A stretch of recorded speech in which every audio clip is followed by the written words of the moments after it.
Morning, good morning. You're listening to First Sky Omaha in the morning. In the morning. My name is Paul B. He's Buddy to God. Welcome to a fresh edition on this Monday, the 11th of May, Yeah. 2026. Yep. Yeah. It's time to get it rolling. Let's start the show. First Sky Omaha in the morning. Money.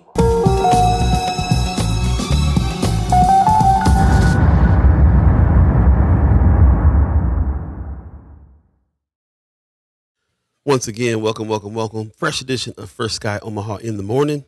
In the morning. It's happening right now. My name is Paul B. He's Hey. Buddy to God. And I want to thank all the chat chimers, ghost listeners, and the monitoring spirits that come in and check us out and hopefully get into a conversation today. So appreciate you guys joining us this morning.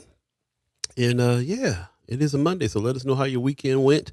We'll definitely be talking about some of the goings on this weekend and much more, many more things. And I don't know if you saw in the beginning here, but we have our special guest coming in. Hey. Our time to be politicking with P once again. Precious McKesson will join us a little bit later on in the show. In the meantime, between time, how you doing today, buddy? Doing all right. Could have used a couple more winks. A little tired, boss. Long weekend. I'll be honest. I've been on this 4-day coding kick. Deep diving like the old days. Okay. Man, losing sleep. Deep diving. I've made, let me see, an app and a stock trading dashboard thing. I'm trying to teach myself stocks. Yeah, I gotta show you this. Yeah. Really? Hey, yeah. It's actually kind of exciting. Like, yeah. Been learning a little coding. That's what's up. New time, new tech, new times. Out in Highland, people in the 70s, we call that head smoking. You've been doing some head smoking on them. Doing real head smoking. That's what's up. Yeah. Always a good time to do that. Lots to learn when it comes to this. We are in media, so Man, highly encouraged to learn about the other ways that we need to be using tech to communicate. That's what we're here to figure out too. So, yeah, appreciate that. Let us know what you guys did over the weekend. I see people in the chat already. Good morning, Mark Manor. Appreciate you coming through. I saw that you were at the Say Anything event. I loved your posts. It sounds like you had a good time, man. Yeah, tell us about it. Also, Leah Keiser's in the chat. Happy Marvelous Monday. Appreciate you coming through. Also, RG says, morning, y'all. Good morning, RG. Sean McCarthy says, good morning. Hope everyone had a good weekend. So do I. Can't wait to hear about it. Also, Pops in the chat saying, good Monday morning and mad love from Las Vegas. Thanks, Pops. RG says, according to the weather app, apparently we're going to jump right into summer this week. But it's going to be about 83 today. If you live in Omaha, Nebraska, it's going to get nice and warm, but still no humidity yet, which is always a good thing in my book. So, yeah, it's going to be a hot day today, a warm day today without that extra advent of humidity. So feel like a California summer day is what it'll be like, or a regular day in California, I guess. Marlon Harrison says, good morning, First Sky family, and happy Motivational Monday. I think someone needs to send some drunk ship coffee. It was a super long weekend. Okay. Marlon was mad about town for real. We got some pictures that he took of some of the events that went down. We'll be talking about it. Vikings of Distinction went down this weekend, and then of course the Empowerment Network event went down this weekend as well. So and I believe that Marlon was at both of them. So there was a lot going on for sure. Also in the chat I see what did RG say? What about Buddy? So you Swift with Python? Oh, okay. You guys are talking coding this morning? Yeah, getting real swift with the Python, trying to see how sharp I can be. You know what I'm saying? That's what's up. Ariel's 402 says, hit the like button, do us a favor, make it hot. Appreciate you guys. He also says, if I was so personally invested in stocks, I would search stocks that profit during economic downtimes. Yeah. That's a tough, we're in the follow the money season, so we're studying these things. And the ones that I find are ones that I'm sometimes questionable. You know what does well in economic downtimes? Oil. Man. Well, I don't know about now, but yeah, definitely. Kimmer Snipes gives us, not now. Kimber Snipes gives us a good morning, y'all. Good morning to you. Saw that you spoke at the empowerment conference this weekend as well. Let us Gotta know go. about that. Pop says 104 degrees for us today. Man, Mm, Pops, how you mm, doing? Yeah, that's yeah. That's par for the course. mm. Vegas. Actually, I heard it was pretty nice out over the weekend, out there in Omaha. It wasn't bad. It was Yeah, not bad. yeah, Yeah. man. How was your Mother's Day? Come on, man. Yeah, You know, yeah. Let us know how the Mother's Day was. Absolutely. yeah. Yeah. Happy Mother's Day to all the mothers out there. I see you in here, Sister Kimber. Yeah, absolutely, man. I will have to say that we do have some sad news. I do have to share though, because it's a member of the First Sky fam. Miss Uh-oh. Mom Diane passed away over the week last early or late last week, and so yeah, just wanted to give a shout out to Diane. She was a sweet lady, Man, and a friend and fan of First Sky Omaha, and just family. So man, yeah. So been with the family this weekend too. They're going through what they're going through over that. So yeah. condolences. Yep. So shout out to Diane, rest in peace. And then also it's a hard weekend for that to happen. Now Mother's Day, everybody's kind of celebrating Mother's Day for sure. So let us know how you guys spent your Mother's Day if you did, and let us know. I kind of more interested in how you hang with your mom and celebrate your mom all year long than just the There you go. one day. Just on a special day. Right. Are you in town because your mom's here? You know what I'm saying? A lot of people in town because of family, and Yeah. family getting older and stuff like that. So I definitely am. It's a switch for me. Me and my mom lived apart from each other for a lot of years. So for me to be in Omaha, her to be in Omaha, and be able to see her on a regular basis is different. Really interesting, especially as a grown person now. See, different Damn. relationship. You know what I mean? Yeah. Yep. We'll get into some of that. We'd love to hear from you about your weekend, of course. If you want to put it in the chat or put it in Friends of First Sky Omaha, that's where the conversation continues when we're not live. Speaking of live, do us a favor, share the show on your Facebook Yeah. page. If you're on Facebook, just share it on your show on your page. It's an easy thing to do. And if you're on YouTube, please share the link. Send it to anybody who you think might benefit from the conversation and be able to add to it. Of course, this is the day before May 12th, which Man. is the primaries. We've been talking about pretty much this whole season. Haven't been able to get away from it. There's a lot going on here. If you haven't made your decision yet, this is going to be one of the last days for you to be able to do that and go down in person today, because by tomorrow you have to go to your polls. May 12th, you have to Man. go to your specific poll to vote if you're going to plan on doing that. So we'll be talking to Precious McKesson about some of these things, and we'll be talking about some of the candidates, trying to wrap up some stuff. And if there's any questions that you have, of course, you'll be able to pose them to Precious. I'm sure she'll have some answers for you when she comes on the show. But yeah, that's kind of what's going on right now in a big way. Michelle Moreno says, I had to work, but off 3, just chilled at home with my boys. Okay. It's always a great thing to do. Always a So, great man. thing. Kimber says, it was beautiful. I took several walks. Nice Okay. out here. Good morning, Miss Moreno. Appreciate you.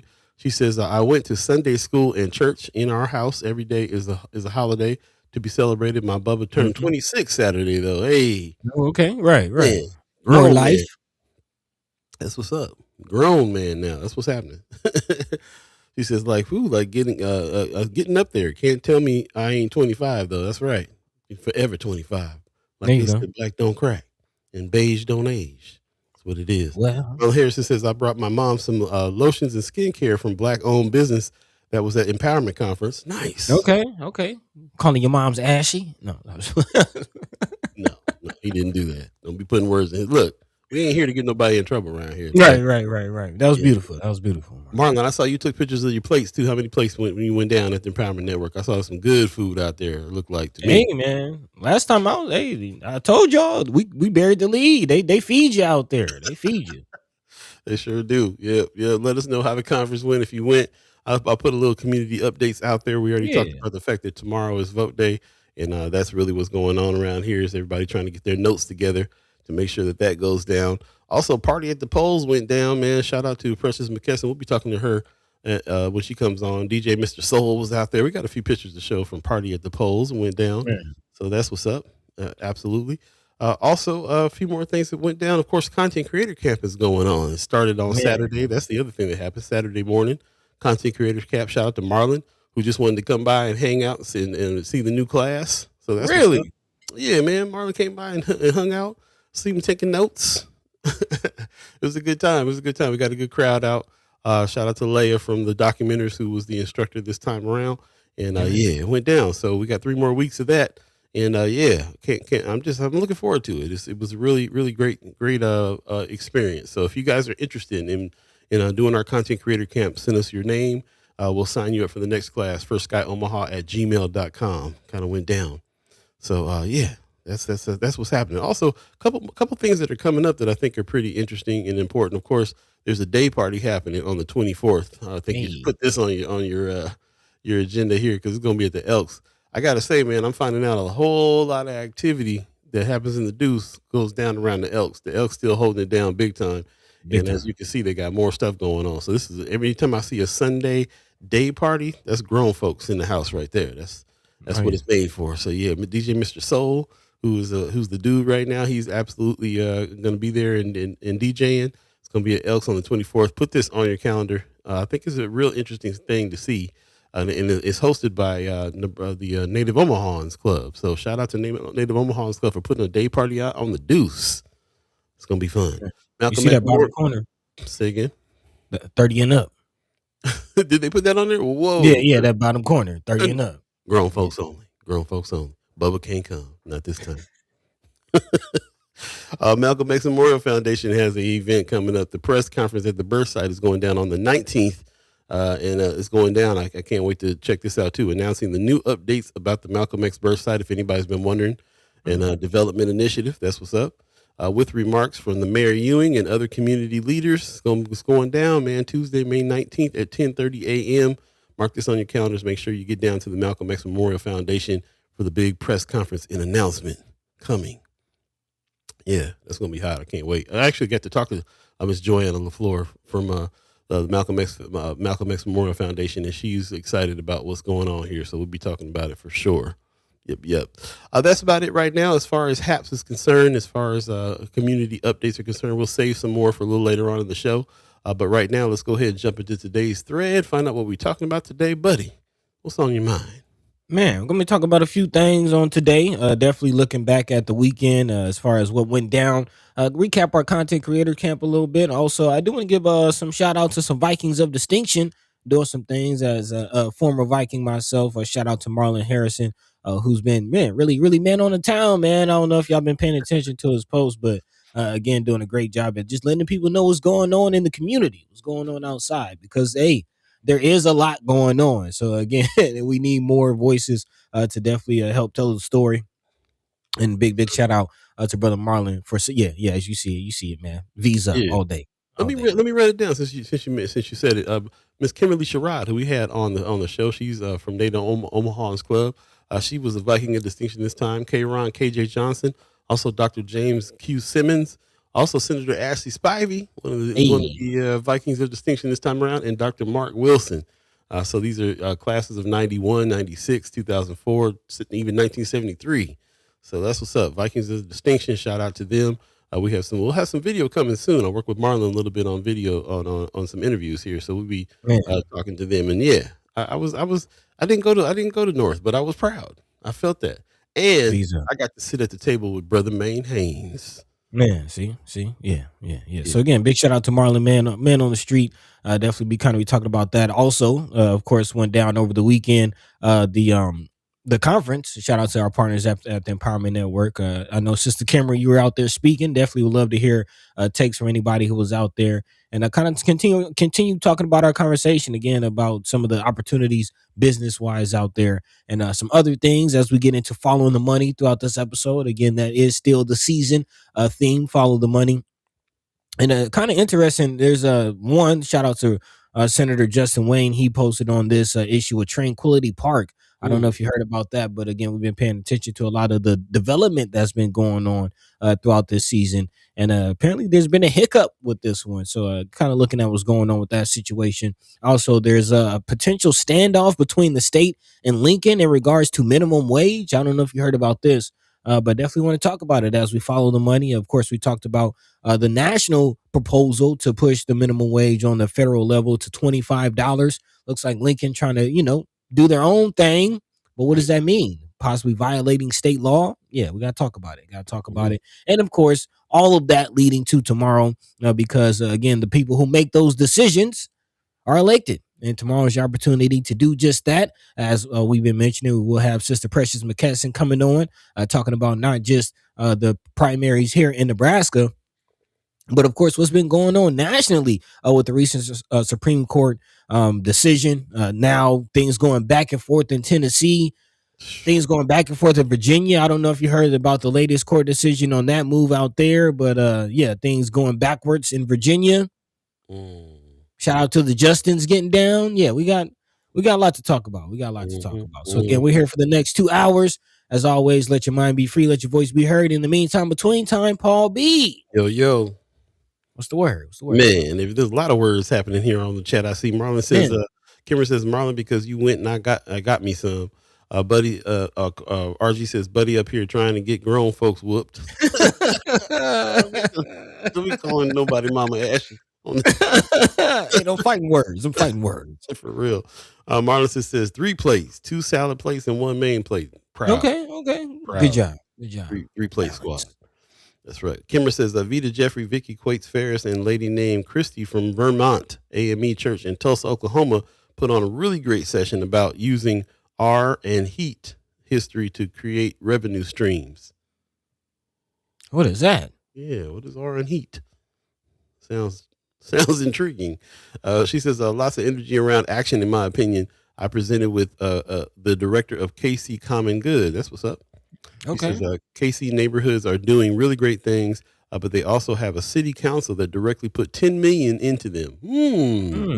A lot of money to put into the neighborhood situation. We need that. Pop says the very first gig of Raw Sugar was at the Elks Club in San Bernardino. Are you kidding me?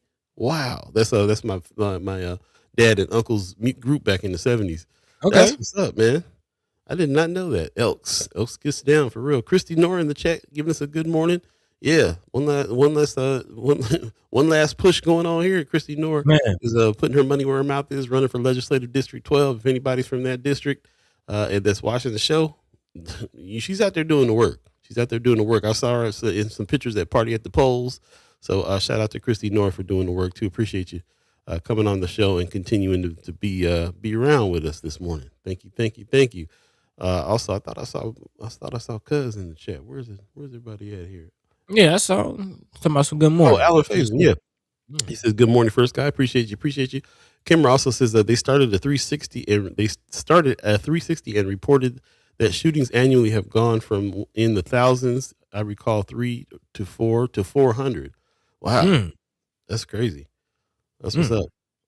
Anthony Rogers Wright says, thank Democrat Jane Rainbow for asking the AG to present his legal opinion, which thankfully not the same thing as the law. Okay, I have to dig into that a little bit. Appreciate that. Oh, art and history. Okay, that's what she went. What'd she say? A and something? Yeah, art and history. She says they're talking about using art and history to create revenue streams, which, camera, P got corner. We need to hear Let's about talk that. about it. Let's talk about it. For sure. Let's talk about it after the break. You're listening to First Guy Omaha in the morning. My name is Paul B. He's Buddy the Guy. We appreciate everybody getting up early with us this morning. Stay tuned. And stay tuned for Precious McKesson. It's about time we were politicking with P again. She'll be back soon. Get your questions ready. Stay tuned. We'll be right back, y'all. We have a fight that's common to all of us. We suffer political oppression, economic exploitation, and social degradation. Today it's time to stop singing and start swinging.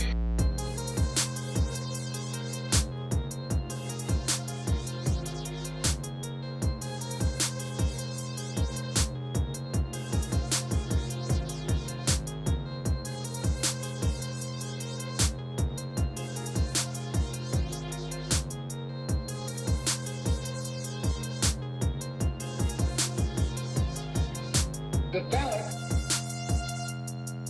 or the bullet. The ballot or the bullet. The ballot or the bullet. Welcome back. Welcome back. Welcome back. Welcome back. First Sky Omaha in the morning. In the morning. All B, buddy to Hey, God. hey. Man, appreciate you guys joining us this morning. Thank you. Thank you. Chrissy said they've been out knocking doors, man. She's been out putting the work Man. in for real. Love that. Marlon Harrison says a lot of chat timers were at the Empowerment Network conference. Nice. Okay. That's what I Represent like to First hear. Sky. Appreciate that. Appreciate that. Also, Anthony Rogers Rice says, congratulations to my New York Knicks who had a sweeping good time in Philly. We are rolling. Yeah, them games is tough. Man. You've been following the playoffs? That's part of my Sunday. Yes. That's You what's know, up. got me a bite to eat, watch a little basketball. I don't even need to talk about the Lakers, man. I'm just gonna put the Dodgers hat on this week because I don't know what. Yeah, Lakers hey, do. yeah. Christy North says, Heather Williams says, good morning, everyone. Appreciate you. Also, RG says it helps that Downhausen agreed to lift his curse off the Knicks. Okay, y'all talking about basketball? That's what's up. Maybe working.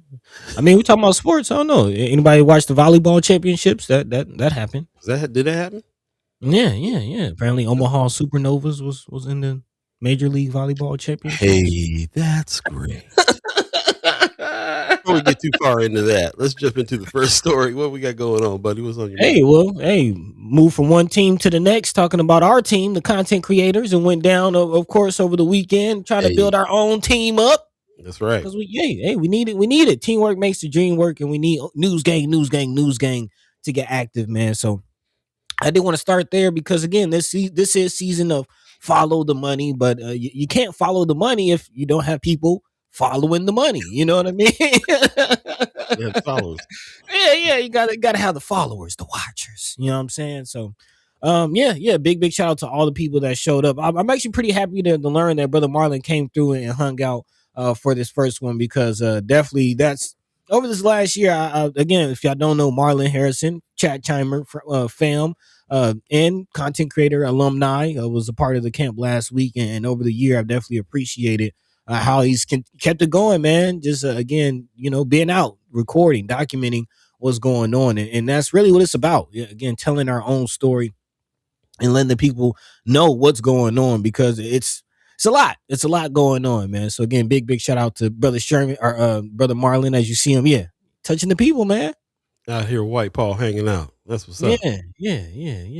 So Clark again, in the house. man, getting down. And again, shout out to the new content creators coming through. We have a new group I'm excited about, and it seems like they're pretty excited as well. So, yeah, I don't know if you want to, talk about your experience a little bit, Paul. I'm just happy when people when we can talk about the ideas. Like we had a little part of the session where we were like, well, what interests you in being telling the story? What stories would you want to tell? And people blow my mind with some of the stuff that's going on, man. If we really tap in, man, we can really get a grasp on what's going on in our community in a big way. And I see paths to action every time somebody starts speaking. So I'm just excited about the class. I'm excited about teaming up with documenters. The team up with documenters is real. It's really real. And we're going to be highlighting that a lot more because our partnership with documenters is going to be crucial to what it is that we're trying to do when it comes to building an army of citizen journalists. And also, through the program, getting paid to be at these meetings that everybody's like, what's going on at the meeting? So there's an opportunity for you to go document that, get paid, and jump off with what's going on with being able to tell these stories. So that was my experience. Just excited, man. And it really is any meeting. Like again, we talk about these things here on the show, and some of you have questions. But if you can make the time. Even take a little sick, take your little sick day. You getting paid, make it happen. You know what I'm saying? It's definitely with the way these prices on gas is. Get your little gas money, a little something. Civic side hustle is what we call it. Yes. So yes, big shout out to Leah. If you don't know, definitely check them out. Documenters and also Flatwater Free Press, who's supporting the effort over there. But yeah, man, definitely looking forward to the next following weeks of Content Creators Camp. As Paul mentioned earlier, if you still want to get down, please get down. Please get down because also there are other opportunities. Again, we are partnered with just about all of the news outlets. Shout out to the Star, Omaha World Herald, Omaha Magazine, Flatwater Free Press, Nebraska Examiner. I mean, they all need help. So, yeah. There you go. And sign up. Firstguyomaha@gmail.com. Just shoot us an email. Let us know that you want to be a part of the news gang, and we'll definitely send you in the right direction for sure. Yeah, I thought you was gonna say something, but yeah, I was, continue. but I held back. Okay, abort. But yeah, man. Again, speaking of Marlon, he was also over the weekend, as he mentioned, out there at the Empowerment Network conference, which I do want to give some time to give a shout out as well. Man, just first of all, a big shout out to the Empowerment Network, our partners, and the work that they're doing with this conference. Man, just being able to see it, and I am happy to see. I would like to hear from y'all. Apparently, a lot of chat timers are out there. What was your take on it? Was that your first time there? Did you learn? Yeah, what's your takeaways? Again, it was a 3-day event. Did you make it to all 3 days? Which days did you make it to? Let us know what's going on. Also, shout out to KMTV for reporting on it. Again, it's called the Rebuilding the Village Conference with one goal to create a safe and thriving community. Of course, there were several breakout sessions, some of which, thank you, Sister Kimra, giving us some insight on what those sessions were. But they cover several topics from including health, education, violence prevention, all of the things. And this year's keynote speaker, Susan Hart, focused on the importance of owning and telling stories about the community. Man, hey, I'm just saying, when you're right, you're right. You know what I mean? Yeah, I'm just saying, y'all, we just be doing stuff, and you know, it be making sense. well, it's been resonating, and I see why now. I'm understanding that people are on the same tip. We're in the zeitgeist. We understood that there need to be more discussion here, more storytelling for real. But when it comes to us in a big way. See, man, it's a little sidebar, but they try to talk about this woke disease, but that was our tagline at Minus Soul. You gotta stay woke, and this what happens when you stay woke. You tapped in. You know what's going on. You see it. I don't know if they know how ignorant it sounds when they call it what do you want us to be, sleep? I mean, just blatantly Yes. like go back to sleep. Yes. You don't like Yes. to be awoke. Yes. Shut up and dribble. Yeah. Which is why we do what we do. This is why. So again, big shout out to those who came out, supported again this because it, you know, what else we're gonna be doing, man? Definitely in this time, we got to come together and make it happen. Again, hundreds showed up for this situation, and yeah, I will echo the importance owning, not just telling, but owning and telling our own stories, which is important as well. Actually, kind of run into a lot of media cats at some of those Empowerment Network meetings. A lot of people know what's going down. So yeah, big shout out.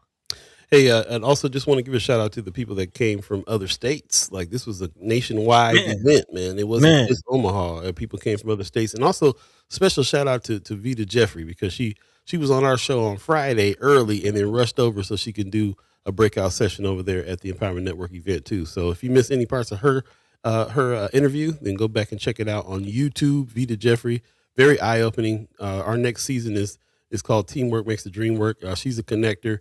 And I'm really feeling that connection between this season, which is follow the money, and the next season. Hey, there's some economic things we can do if we can get together. That's the whole vision behind some of the conversation that we had with her on Friday. So definitely go back and check that out on YouTube. Like and subscribe when you're over there if you would. Appreciate it. Man, yeah. As I like to say, man, you got to remember your African mind in this European system, and again, that's all about community. It's all about ecosystem. It's all about coming together. Ubuntu, Sankofa, all of that. You know what I'm saying? So yeah. We're gonna keep pushing it, man. Big shout out to those working.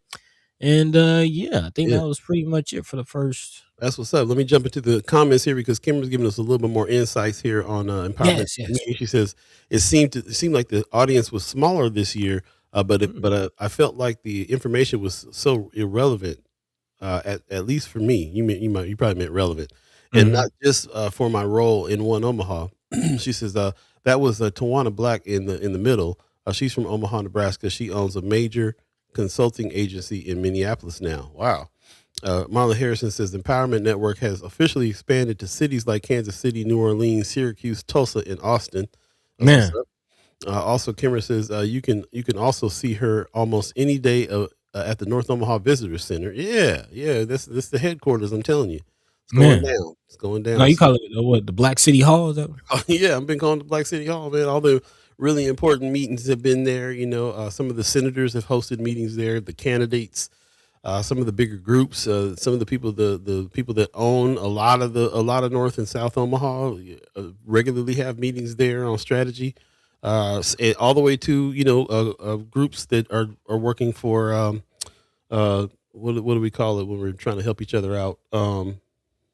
Mutual aid. Mutual aid. There's been several mutual aid meetings there as well. So really, Nice. everything you can think of that's kind of that's important that we talk about on a constant basis. There's some serious meetings going on there at Visitor Center. So tap in for sure. You mean there's a space and a place that we can go? What? For us, that is that has the ability to bring people together, and it's Yeah, man. right there on the deuce on top of it. Definitely. Come on, man. I ain't trying to tell y'all. We trying to let y'all know what's going on, man. Trying to lead you to the water. I'm just saying. Big shout out those who making it happen. Definitely. Marlon Harrison says the lady next to Miss Kimmer is Miss Classy from Kansas City. She hosts the 360 meetings in Kansas City every Thursday at 9 a.m. Man, So Kansas City is getting down with their 360 meeting now. That's what's up. I don't want to gloss over that. I don't want to gloss over that. Kind of our again, shout out to and rest in peace to brother John, who introduced us to solutions journalism. And Right. a lot of times we're kind of wondering like, where are the solutions, what's happening? But it seems like other cities are coming here looking at the empowerment network. And again, we knew that early on. They have been trying to figure out why, but kind of seeing it. We're kind of seeing it. Mm-hmm. This is the Man. question come up, Marlon. This Miss hosting Classy. 360s, yeah. Miss Classy, I like that. Been in Kansas City holding those things down. I remember talking to Willie Barney a while back about these people from other states that are coming to see why our rates of violence rates have decreased, or what kind of work people what it looks like to actually work with the police on some things, and they've been presenting it and taking it back and doing it in other cities. So it's just a testament of the work that's being done here too, man. I really am impressed by what's going on. Also, Kimmer says Leo and I hosted a great meeting there just because of conversations we were having in that space, talking about the North Omaha Visitor Center. Mm-hmm. Yes, conversations are flowing in that. We talk about third spaces. We've been partnered with Film Streams, talking about Film Streams a lot lately, but North Omaha Visitor Center is an even bigger spot for the conversation to continue because it's just pure, the accessibility for everybody in the area to come through and have some conversation on a regular basis. It's like Kimmer's office. I remember one time I went there like, where's she at? She ain't here today. And there was and all the people behind the coffee desk were like, yeah, we've been holding her calls all day long till she gets back. She says physical space is the fourth asset in asset-based community development. There you go. Yes. Love that. Marlon says Miss Christie from Tulsa talked about the importance of oral interviews and talking to our elders. Yes. I've been engaged for a while now, recording oral histories from the elders, man, because, like Buddy says, you lose the elders like you lose a library. Man, for sure. Real way. Sure. Kimber also says, she said the moment for her was when someone in the crowd came forward during a meeting to say they knew who the killer was in a homicide. So something happened there that got solved, it sounds like, right there in the meeting. So lots to be said about it. Of course, we have our 360 meetings here, and they've been fraught with controversy in the neighborhoods with a lot of things going on. But it's one of the most consistent meetings.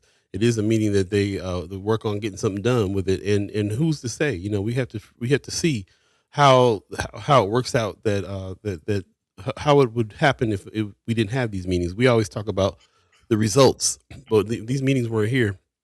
How much worse would things be? What are they? What are these meetings solving? What's happening? Some people are saying it's not solving nothing. Some people's not saying it's not solving enough. Other people see it different ways, and it's one of the things that we talk about a lot is what's the impact of especially the 360 meetings. What's the impact?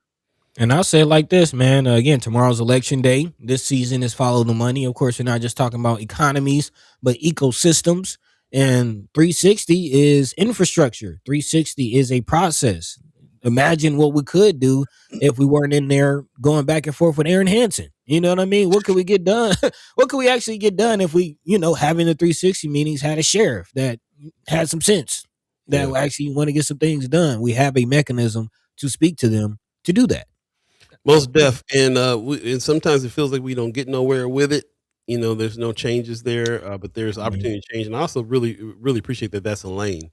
The, Yeah, the thing that's standing out for me right now, Empowerment Network, Revive, and all those organizations are doing something different than the 360 meetings. 360 meetings has its own agenda, and so those that are going down, focusing on that, trying to make that be what it needs to be, I totally agree with that because that's needed too in a big way. It's needed for to sure. some regulation and everything there, but also solutions mean doing something for the community in different ways, and that's what I feel like this Empowerment Network meeting over the weekend, and also the Revive business meetings really are helping because we're talking about building at that point. So Mhm. there's maintaining, there's trying to fix problems, but there's also building, and they're doing several different things there, which is we're all about the Yeah, different lanes. You gotta be in these lanes and make it happen.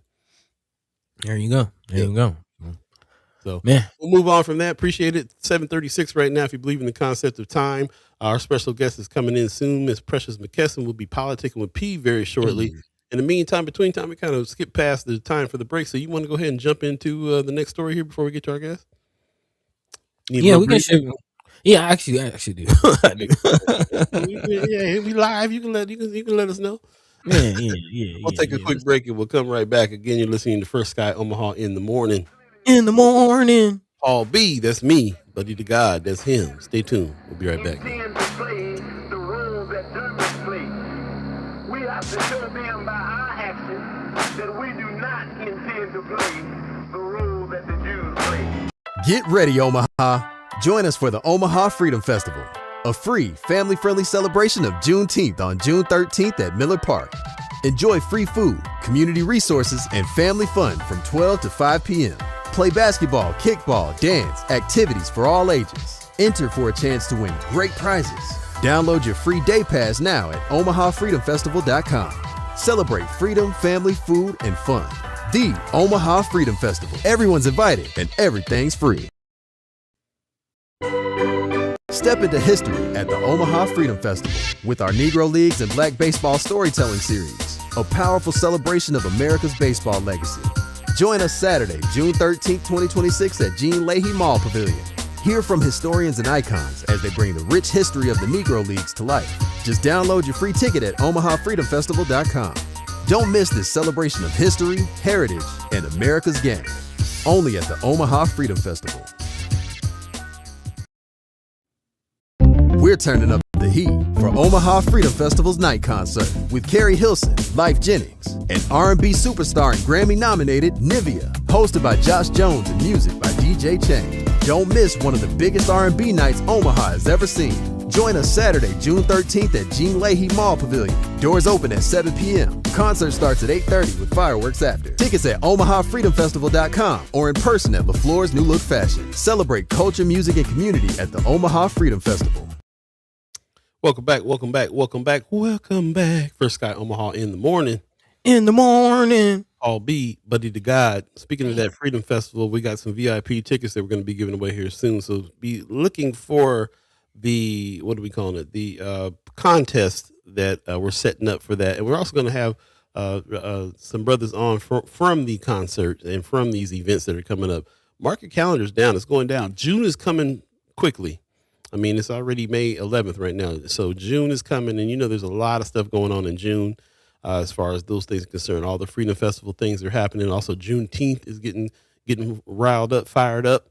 I believe Joy Fest is going to be in June as well. There's a lot going on in June. We'll be talking about it throughout the month, of course. But go ahead and start getting your plans together for this stuff. Getting your calendar situated and all that, because there's a lot that we can be getting down with in June. And also August, I believe the tickets to Noma Fest is on sale this Tuesday. I think tomorrow they're going on sale. Okay. I'll confirm that. But yeah, August is going down too. There's a lot of festivals, a lot of things going on in June, July, August, including we're going to do a Chat Chimers kickback ourselves. So stay tuned for those dates. But yeah, lots going on. And of course, our 4-week program here for Content Creator Camp will go through May 30th. And then we got some new things popping up for June as well. So stay tuned with us and, tap in Make sure that you get all the info that you need to get. We'll continue to do that. And if you want to tap in with us on any other events that you have out there that you would like us to big up, let us know. We definitely have advertising packages out there. Hit us up at firstsky.omaha@gmail.com, and we'll definitely pull them up, talk about them, and see what we can do to help you get some heads at your event. That's what it's all about. Yeah. Meantime, between time, let's go ahead and jump into the next story before we get to our guest, buddy. What's next on the agenda?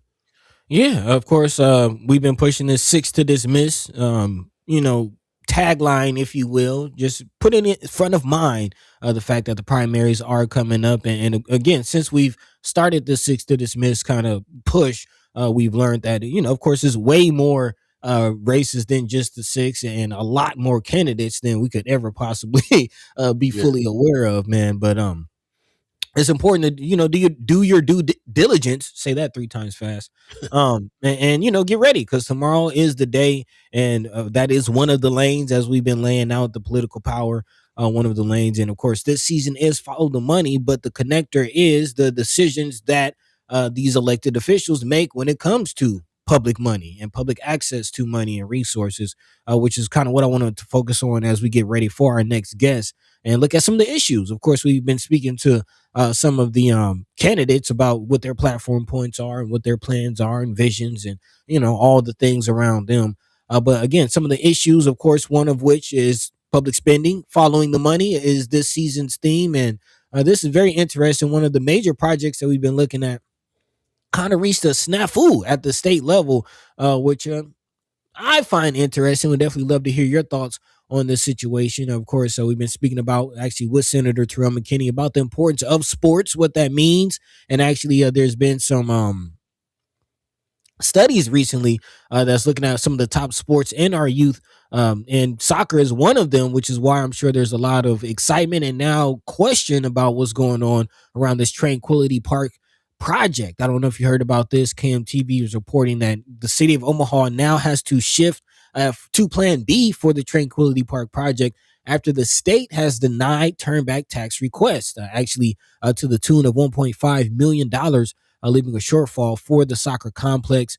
The project was set to redevelop more than 340 acres near 120th and Maple into a youth sports destination designed to attract larger events to Omaha. I mean, that's pretty much a hop, skip, and a jump from Northwest Omaha. And the city of Omaha is pivoting after the state again denied a key funding request for the project. Now, on May 7th, that was last Thursday, the state turned down Omaha's request for a turnback tax. Money the city projected could generate about $42 million over the next 25 years. The city has planned to use that funding to help pay off a $46 million bond. Without it, the city is facing a shortfall of about $1.5 million each year. The City of Omaha Director of Transformation and Strategic Partnerships, Jacqueline Morrison, said leaders are now exploring options, scrambling, trying to figure out what to do next. She says, we're going to look at city bonds. We're going to look at our own capital improvement programs, see where we can make the initial investment. We're also seeking philanthropic partnerships. So, again, definitely following the money with this situation. One of the major projects, hundreds of millions of projects that Mayor Ewing just laid out in his op-ed in the Omaha World Herald last week. But again, very interesting that the state is kind of blocking this situation. It's actually super interesting. It's the first time I ever heard them doing that. For all these things that are going on in Midtown, in central Nebraska, in central Omaha. There's so many projects that's going on. TIF Alley we've been talking about for I don't know how long. Seems like everybody who wants some TIF can get some TIF. So it's really interesting that in the north side we can't get it. That is very, very interesting to me indeed. Something that Mayor Ewing was about getting behind and pushing for, and the state is responsible for turning that down. Who's that? Attorney General? I'm not sure who made that decision at the state level. Yeah, somebody in Pillen's office. Yeah. So I when it comes to like development in North Omaha, it's always hit and miss. It's hit and miss sometimes. So. I don't know what's behind that. I don't know why they would get turned down for that, but that's unfortunate. As a matter of fact, you brought this to my attention talking about what Justin Wayne, former Senator Justin Wayne, had to say about it, which was that it was a failure. And what did he say? No, he said it was a huge failure. I'm not sure his exact words. I mean, Yeah, he said it was a huge failure. And again, brother Maine Wayne has been very vocal about youth sports and kind of the lack of support, especially on the north side. And again, we're talking about 120th and West Maple. That's as especially as people get pushed out west from North Omaha. That's essentially northwest Omaha. Which I mean, actually, Northwest High School is right there. Mm-hmm. You know what I mean? It's not too far from that area. So again, it is very interesting. You know, the situation and yeah, I wonder the reasoning behind it. Actually, shout out to Sister Cameron. Looks like she's giving us a little context in the chat, saying that's Penske. Mm-hmm. Okay. She says they probably are going to say that Omaha got enough money with the ARPA funds, because that's been a lot of the argument too. Didn't we just give you 300 million? You know, that type of attitude. Yeah. Marlon Harrison says, I remember people shocked that the soccer is the top sport of youth, which wasn't shocking for me considering a huge immigrant and refugee population. Again, yeah, who's associated with a soccer field in North Omaha? Why all of a sudden do we not get TIF? I mean, it's not necessarily TIF, it's turn back tax, but yes, that I was thinking that same thing. Like, what is the reasoning behind this? Trump Jr. soccer. You know, it's speculation, but football again, just because football. It's football anyway. But also on top of that, not just the, I guess, racial stigmas beyond this, but I am also thinking the political aspect, which as we prepare for our next guest, think Omaha, blue, pretty much a blue city. Nebraska, pretty much a red state. You kind of wonder, you know, are that type of bipartisan vibe kind of eking in, especially when you also see what's going on with Lincoln and other news, kind of, you know, next level of this conversation. Lincoln is moving to raise its minimum wage, which we all agree should be done. I think we've talked about that enough to know that at some point, some level, somebody got to do it, right? Somebody gonna have to raise minimum wage, but Nebraska's Attorney General, I believe the same guy who elected to send our voting registration information to Trump, just putting that out there. That guy is saying that Lincoln's minimum wage change would actually violate state law. This being reported by WOWT. In a 22-page opinion issued Thursday, Nebraska Attorney General Mike Hilgers said Lincoln's attempt at setting a minimum wage would violate state law, saying competitors in nearby labor markets will have to compete for labor while elevated Lincoln wages. The prices of goods and services originating in Lincoln but consumed elsewhere in the state will rise as labor costs rise, and businesses that operate in both Lincoln and other cities will be forced to reconsider their compensation policies across markets. And the opinion comes after Councilmember James Michael Bowers introduced an ordinance last month to put the minimum wage in the city of Lincoln back in line with the voter-approved statewide minimum wage from 2022. A third reading and final vote are planned for Lincoln City Council meeting today, actually. In a statement, Bowers said that he isn't surprised the city says Lincoln doesn't have the authority, saying they already seem to believe voters don't have the authority either. Kind of, again, tongue-in-cheek with some of the things that we've been seeing about the voters. Again, the Attorney General's opinion is not legally binding and has been incorrect before. Again, reiterating that this is just an opinion. The council will not be intimidated by an opinion dropped on Friday before a Monday vote. So again, even in the statement, feeling a little intimidation. Is it political? I don't know. Yeah. We'll come back and talk about it afterwards. We got our guest waiting in the wings. Stay tuned. You're listening to First Sky Omaha in the morning. In the morning. We'll be politicking with P when we get back from the break. Stay tuned. Be right back, y'all.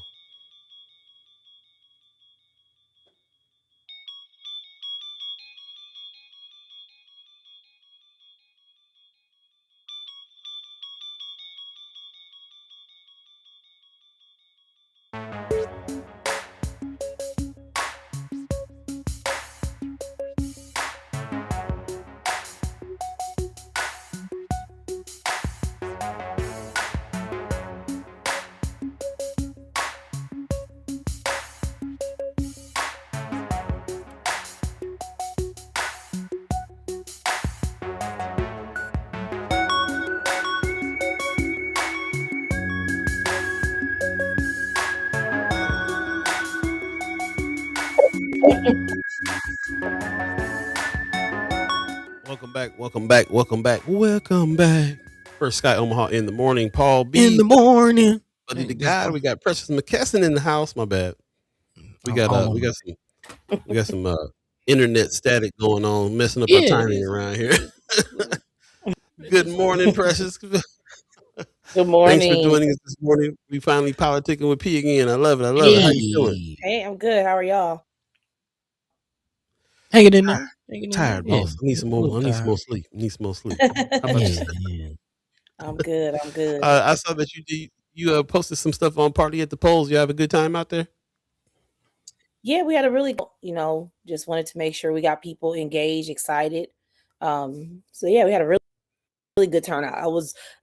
We had one plan and we had to shift it due to political reasons, and so we shifted to the office, and it worked out just fine. So I was really excited. You cared to share the political reasons? Oh, it was just because when it was too close to the election commission office, you want to be considered that you're electioneering during when people were voting, because we want to do something there close where people were, and then they could come get something to eat or get a vote guide. We wanted it to be close, but because of just political reasons, it just didn't work out. So we just moved it to the office, which I think it worked out a little bit better. Good. Yeah, you don't want to in this climate here. You don't want to get something funny with the voting around here. Man, give no excuses. Excuses. Yeah, you gotta be real careful with it. Yeah, you gotta be real careful. Yeah. But how is the energy? Like, how's the vibe? How, what's the excitement around tomorrow? Tomorrow is the day. How you feeling? Yeah, I mean, we're feeling pretty good. Right now we are really focused on chasing a lot of the ballots that are out, a lot of ballots. And so right now our main focus this last week has been calling those individuals, texting them, reminding them to turn those ballots in, like in regards to a particular candidate, but we just want the ballots in. And so that has been our main focus. And so we will have some numbers this morning and then numbers tonight. And then we'll continue to chase those ballots all the way until 8:00 tomorrow night, make those ballots into the boxes by 8 p.m. So we're going to be pushing people to get those ballots in. That's 8 p.m. today you're talking about? p.m. tomorrow. Ballots are due by 8 p.m. tomorrow. So they can still turn their ballots in on election day. Just do not take them to where you would normally vote at. You have to ask them off at election commission box. They can't go to polling place. You can't drop them off at your polling places. So we're just trying to make sure that people understand that and get those ballots in. Okay, I'm glad you said that, because I thought something else. That's good to know. Okay, cool. Yeah. So, how do you? Once you have a mail-in ballot, you can't take it to the polling place. Okay. It seems like this election cycle's kind of been heightened. A lot of attention, a lot of energy, just a lot of urgency around this for obvious reasons. A lot of controversy around it as well. Do you feel like that's kind of? Are you expecting a better turnout this year, or what do you feel like we are as far as turnout? One, I think it's going to be a great turnout, because number one, they know that this seat is now up. It's a flippable seat, and the fact that we have and it's running, I think those candidates have been able to touch the base and to talk to the people that support them, and then. And on top of that, the national attention has gotten, people are really asking questions. I mean, I don't know how many calls I get from friends, family, people that just, may have crossed each other in the streets or somewhere, asking me like to give them clarification. And so I think that because people see the urgency of what happened, what's going to happen, not only just in Nebraska, but seeing what's happening nationwide with redistricting and all these different things, I think people are really saying like, hey, you know what, my vote really does matter. And that's what I've been really stressing to people. And I mean, I've said this for many years. If our vote did not mean anything, they would not be passing all these bills or investing all this money to disinfluence. And that's what they're doing across the nation. So I think people are now seeing that this could possibly be a reality here in Nebraska. And how do we make sure that we have enough people elected to office if that does comes to be? Yeah. Feel that. We spoke to a lot of people that are running in this on this list here on the show, and it was interesting to me that this was the main. These are the main calls we got. We got people that were talking about this particular race. When there's a lot of other races, a lot of other things going on, we need to get people in legislative seats and so on and so forth. Where's the point of where's the other race? What other is going on with the other races that's also important and compared to this particular seat here? Yeah, I mean, would you like? You mean not just congressional district 2 with the 5 candidates? You mean what do we have on the other tickets? I mean, we have every Exactly. race that is U.S. Senate. So we know that last minute Pete Ricketts used William Forbes as a plant, who is a MAGA loyalist, Pillin loyalist, Ricketts loyalist, and put him on the ballot. And so we are telling people to Burbank. They're trying to, they're trying to shift. Pete Ricketts knows that he's not in a safe space right now, and so he's trying to do everything he can to try to secure that seat. But November 3rd, he will not be reelected to the U.S. Senate. But then you also have Governor Lynn Walls, who was running against Ilan Pillin, not be reelected on November 3rd. So we're looking at that. We also have Attorney General Jocelyn Brash, who is running for Attorney General. Mike Hill, he will not be elected on November 3rd because all the things that he is doing currently is really distasteful. I mean, every single lawsuit that he jumps on is like, instead of him minding Nebraska business and fighting for us, he's minding everybody else's business and being all up in their business and jumping on different lawsuits.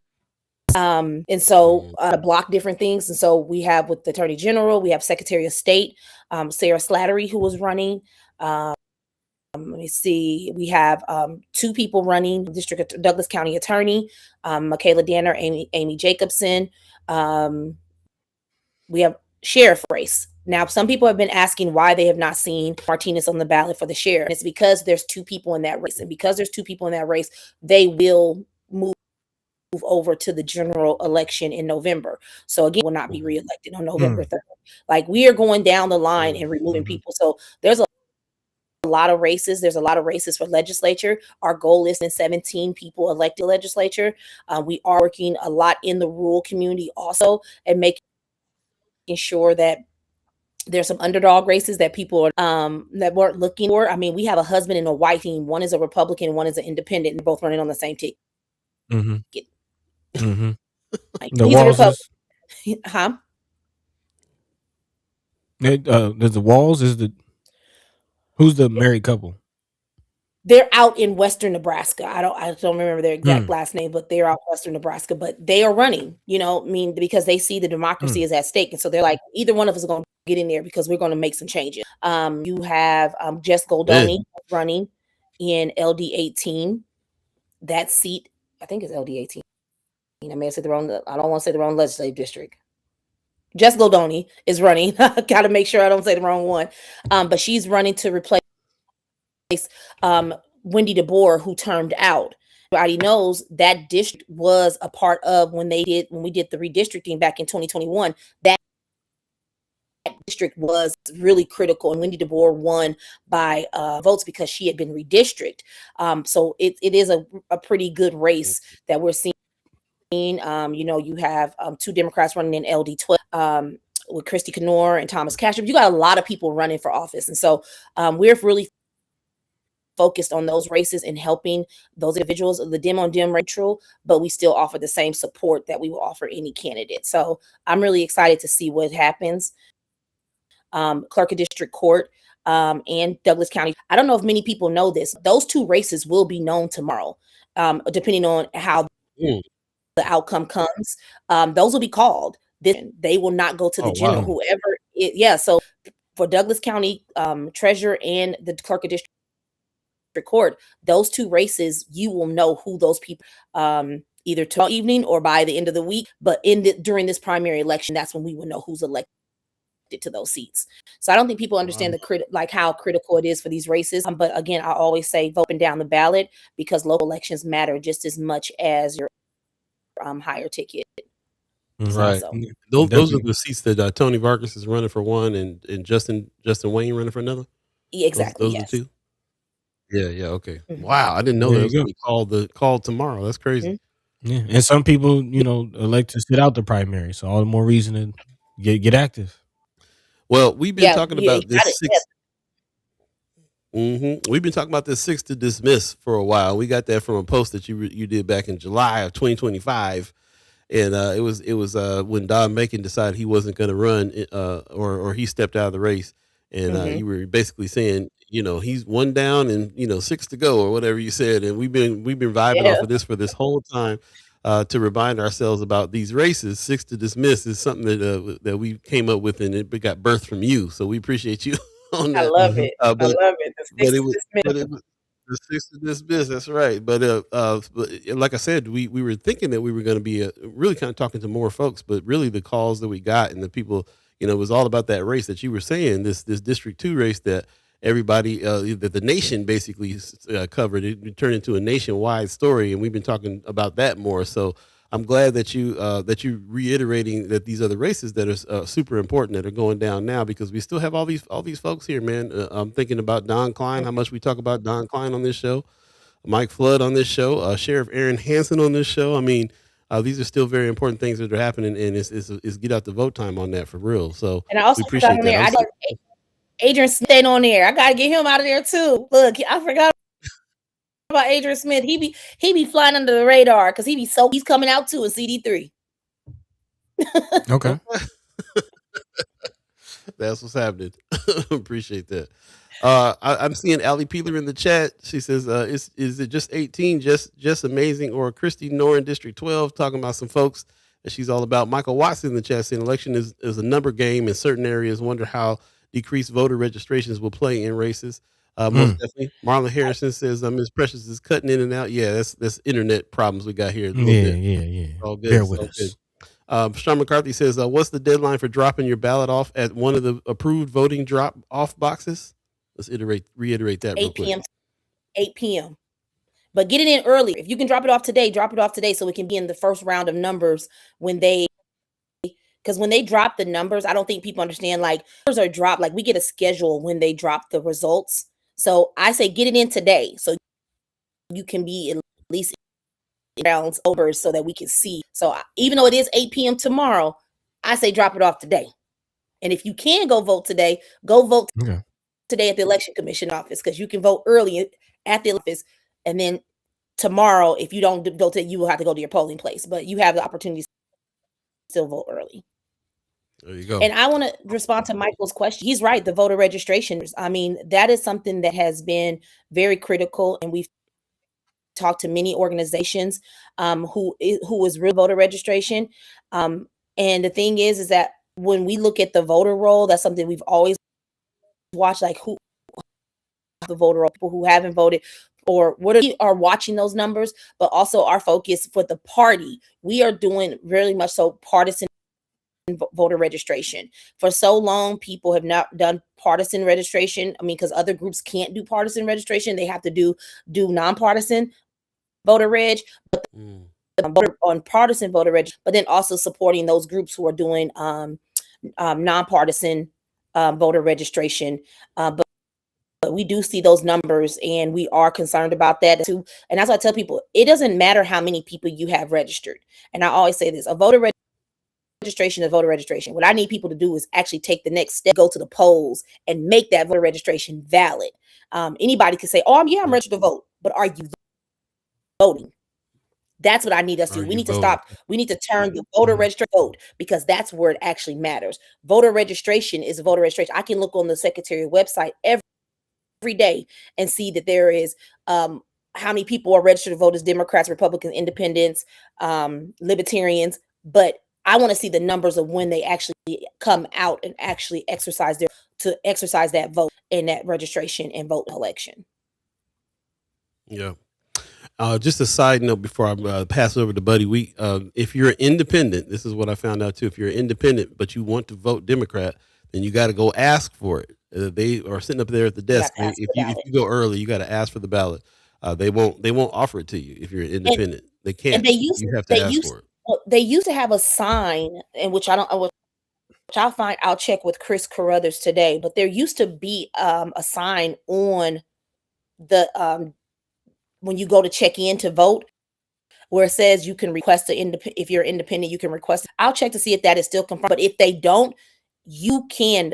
We actually every year we sign a letter, Secretary of State, saying that we will allow independents to vote on the Democratic ballot. We have a timeline. It's an actual statute, and we have to submit this letter by a certain time. And every year, every election, to make sure that we give independents an option to vote. And if I'm not mistaken, we're the only party that allow independents to vote on our ballot. So please make sure if you're independent, you ask for a Democratic ballot, and then you'll be able to get everybody on your ballot.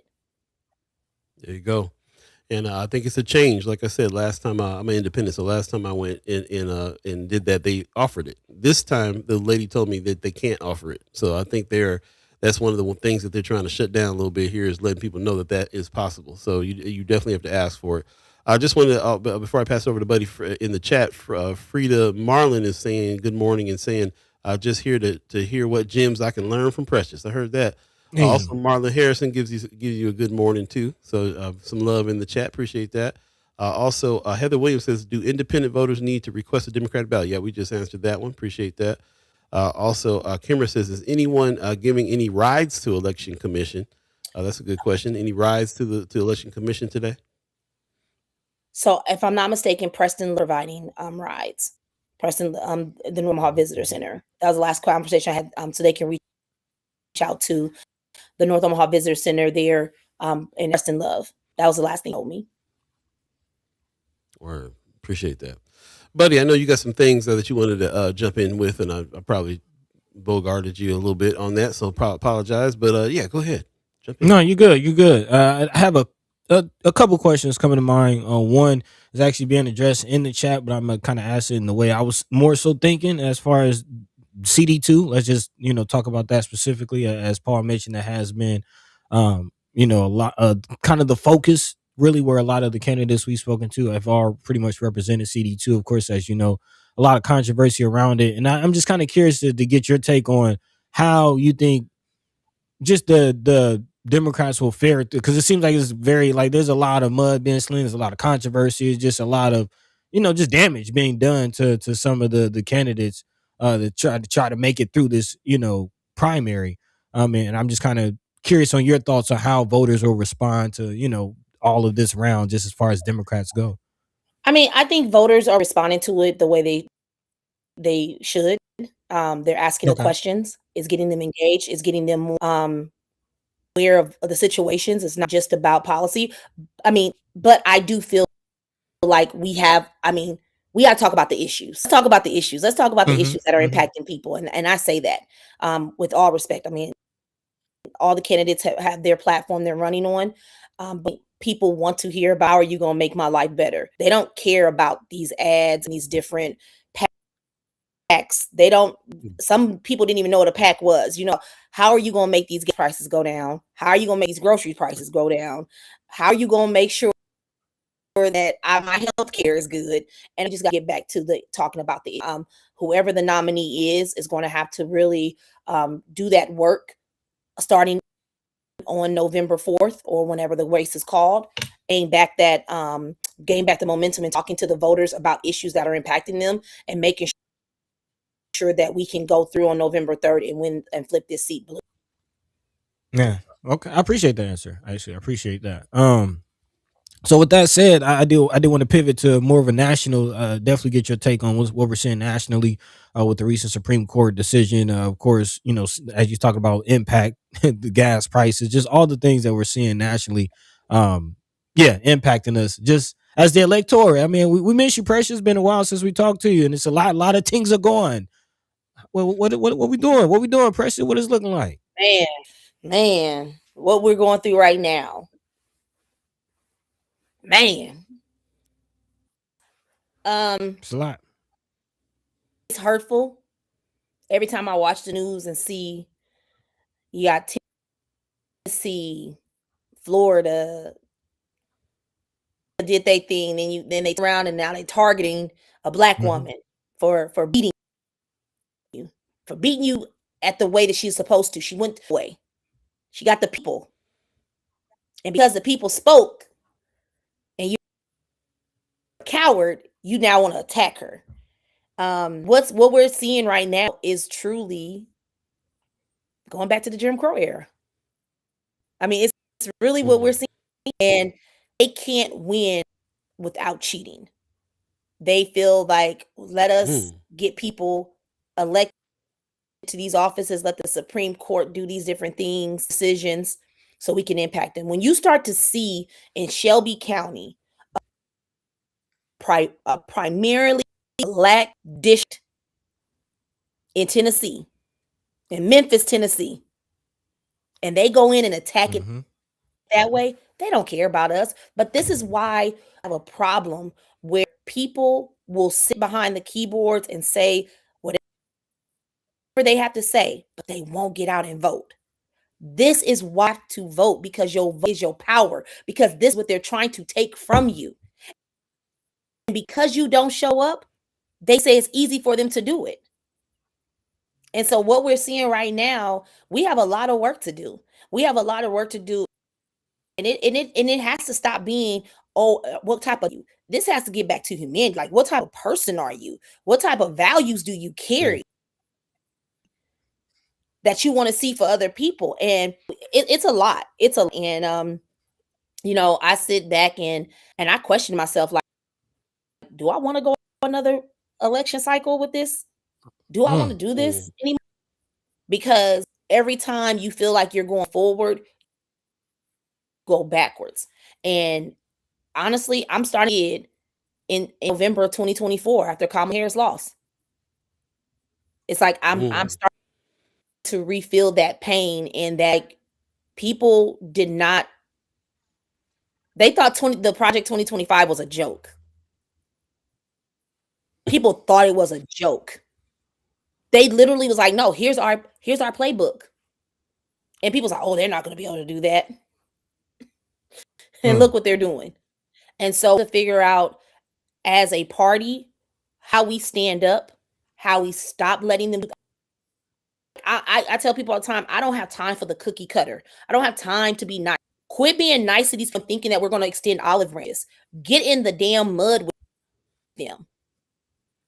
Kick up dirt. Do it. But quit trying to be nice. Oh, well, if we do this. No, they don't care about us. So why are we playing nice with them? They don't care.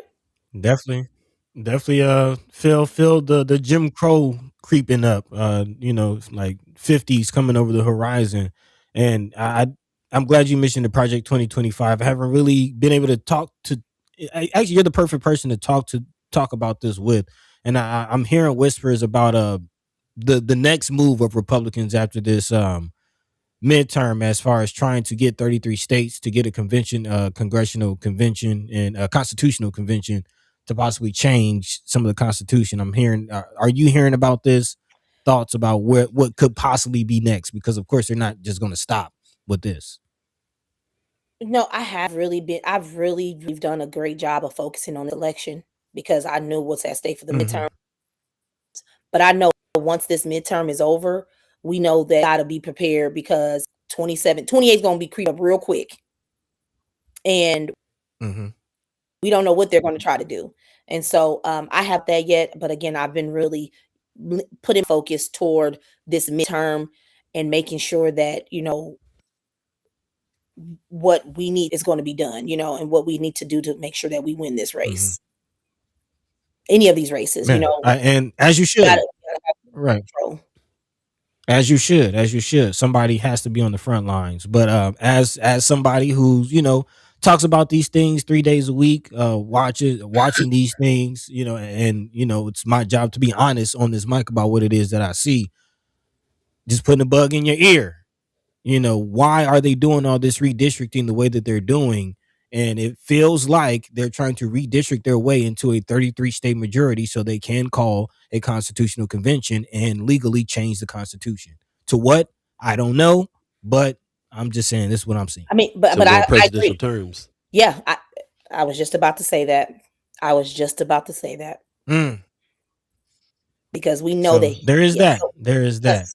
So I definitely will look into that. I will definitely look into that because I mean, you're right, buddy. I mean, we've never had a midterm redistricting. Never. Like, yeah, Yeah, it's that's a lot. rough. Yeah. Yeah. I do want to I want to jump in here real quick. First of all, just to let people know, it's 8:15 right now. If you believe in the concept of time, we're here with Precious McKesson, the elector. We politicking with Pete today. Appreciate you guys appreciate you guys coming in and commenting and posing some questions. We did have an agreed upon time for you to stop, but if you can hold on for a couple more minutes just to get a couple more questions in there, Precious, will that work with you? More Okay. minutes because I have an 8:30 and then I have a 9. So more minutes. Okay. Okay, I appreciate that. We just been talking about some of the things that's been going on in Tennessee. The Justins who we're fans of or have been under siege over there. We've been talking a lot about some of the things that are happening there too, and also in our state. I think a lot of the conversation and controversy has been around the situation with the way that these candidates are responding to their to the Palestine situation. And a lot of people are feeling like they can't vote because people are feeling like they're voting for genocide if they are. As a matter of fact, I think there's some people in the chat talking about it right now. So I just wanted to address that and address how, especially in this race, since this race right here has been so controversial and out there, and there's so many, and we know so much about it because of how much has been out there, and how many people are still discussing it. How do you see the race going between all these candidates with that in mind, with the situation where people are starting to feel like they're going to lose this seat because of the fact that there's so much kind of infighting here with this situation, because nobody will answer the question about whether or not the situation with Palestine. Nobody really answered the question. There's only really one candidate that spoke out about it. Melanie, I can't remember her last name. Williams, yeah, is the one that was very vocal about it, and everybody else kind of feel like they've been dodging the question. How is this affecting that particular race? Well, I'm just gonna say this: I don't speak for the candidates. The candidates have a choice to answer the questions the way they want to answer it, and that me personally, I stand with Palestine. I've always have. I feel that what's going on is wrong, but once again, the candidates, that is something that I feel that this is my personal opinion. It should be a question that needs to be answered. That's just my opinion.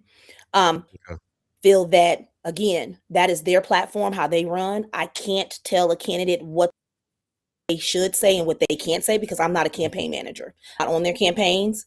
I work for the Nebraska Democratic Party. I voice my opinion, how I feel, and I feel that it's going to take a lot to understand that. And I say this: it's a way to ask a question. And y'all know how I feel. And I match energy, and I understand people are very passionate about it, and people are very hurt about this and very concerned because genocide, and we need to acknowledge genocide. We have to acknowledge it. I just feel, me personally, I acknowledge it. I wholeheartedly we need to be better at how we talk about this. But I also feel like for me, people get mad and say, well, you don't talk about it publicly. And I tell people, I talk about publicly is not everybody. And if I don't talk about something publicly, doesn't mean that I don't stand with it. But I also will say this: I have people right here in Omaha, Nebraska, who are calling my phone and get pantries for them. I have people every day who's asking me to help them be able to pay their light bill. So I have to be able to know to shift, like, how do people who are here with me, and how do I support another movement from here in Nebraska? How do I do that? And so, like, it's going to be a lot of conversation. And I do feel that whoever is the nominee going forward, they're going to have to be able to have that conversation, have that talk. But I also, whoever has that talk with them, be respectful to where everybody is not going to agree with everybody. Views are not going to be the same. And just because our views are not the same does not mean that I care less.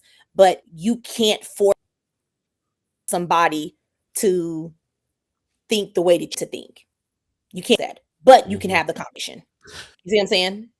And I appreciate, yeah, absolutely, and I appreciate you saying that you feel like all the candidates should answer the question. So I wasn't really asking you about answering for them. My question is more so, how do you think this is affecting this particular race? Oh, With them not, some not answering, some answering, and so on. it's affected race in some ways, depending on who it is. I mean, votes. I mean, but again, I don't know. I mean, there's a lot of people.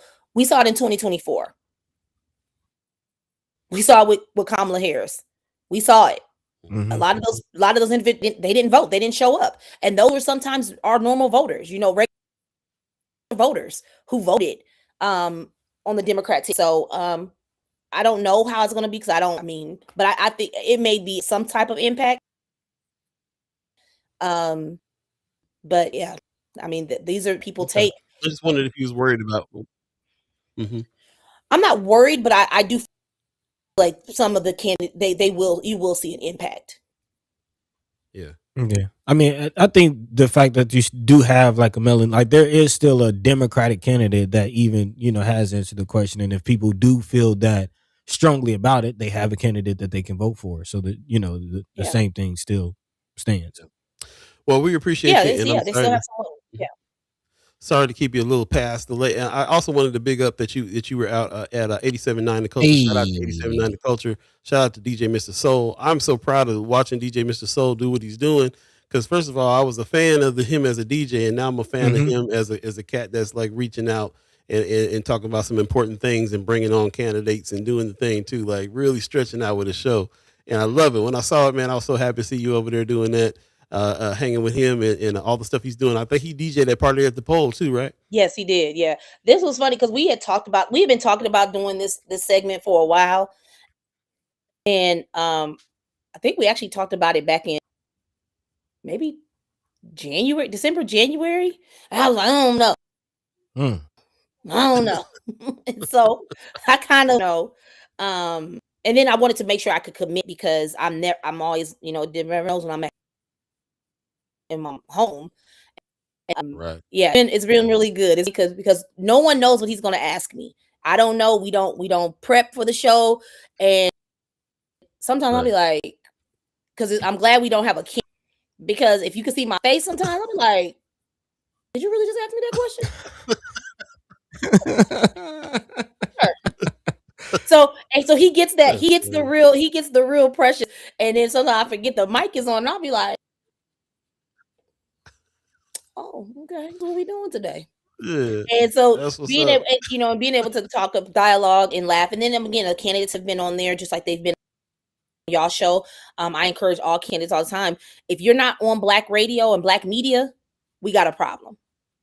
We got a problem. For real. That's real. And I will say this, and I'm going to, and I know, and if DJ Mr. Soul is listening, I know he's gonna be like, I can't believe she said this.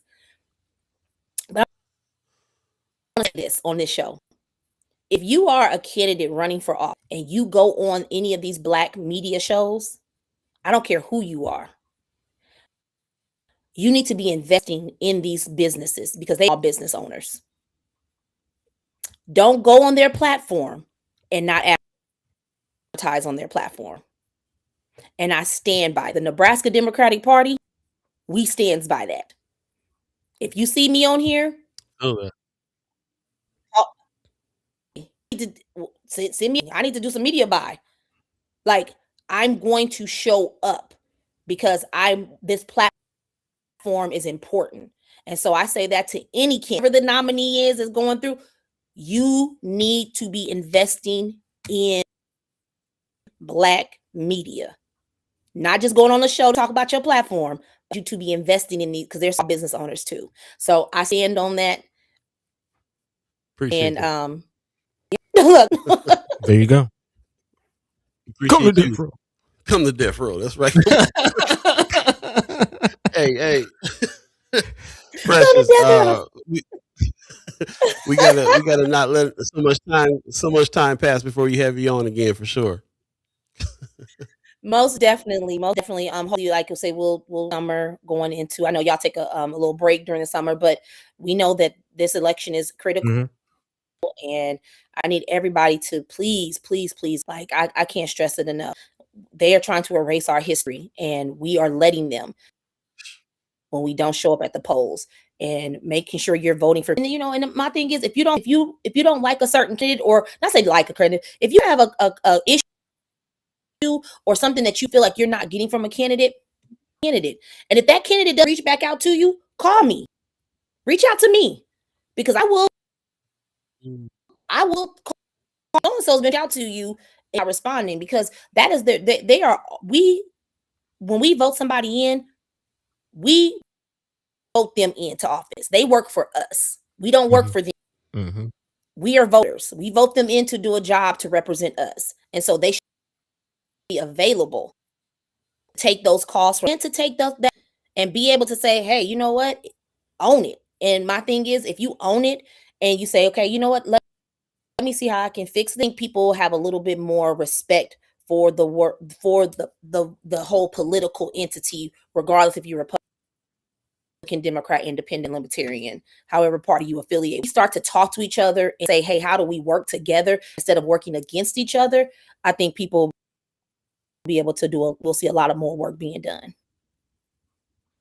Yeah, actually, I keep hearing that. Across the aisle, there's a commonality as far as people want livable wage, people want affordable or universal health care, people want affordable or universal child care. Like these, food to be affordable, gas to be affordable. Like these things aren't political. Like these things are just common sense human life things. But we got to get rid. But we got to get rid of that little bit of that, maybe 10-15% of the ones who don't, the ones who are rich and lining their pockets of their billionaire friends. We got to get rid of them. Once we get rid of them, you'll see people across the aisle more. But it's those ones who want to keep their friends rich and they're scared to let go. They feel like they own. Got to get rid of that little small percentage, and then I bet we can see some change. There you go. Dismissed. Hey. Appreciate you. Thank you so much. Thanks, guys. Y'all have a good one. You as well. See you soon. Peace. All right, let's take a quick break and jump back into the conversation. Shout out to Precious McKesson for our visit. We just politicked with P. Yay. I love it. We'll be right back. Stay tuned. First Guy Omaha in the morning. My name is Paul B. He's Buddy to God. We'll be right back, y'all.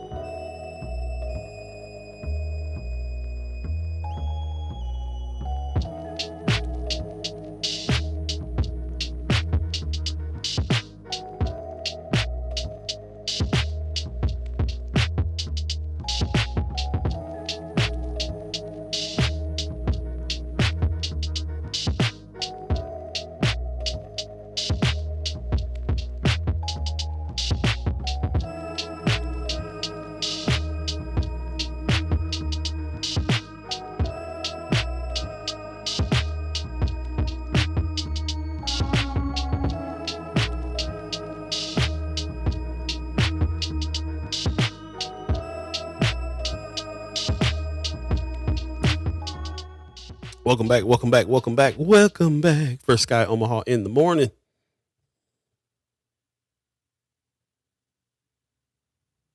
First Guy in the morning. I fat fingered the button. My bad. I thought I unmuted myself. All good. Appreciate you guys coming on through. Appreciate the questions. Respect for the guests. It turned into the Tony Johnson, Anthony Rogers Wright show a little bit in the chat. So go back and check that out. See what they're talking about with each other. But appreciate everybody that's come in. Also appreciate Trisha Dunn, new name. And got some things to say on this. And feel you on a lot of stuff that you're talking about here for sure.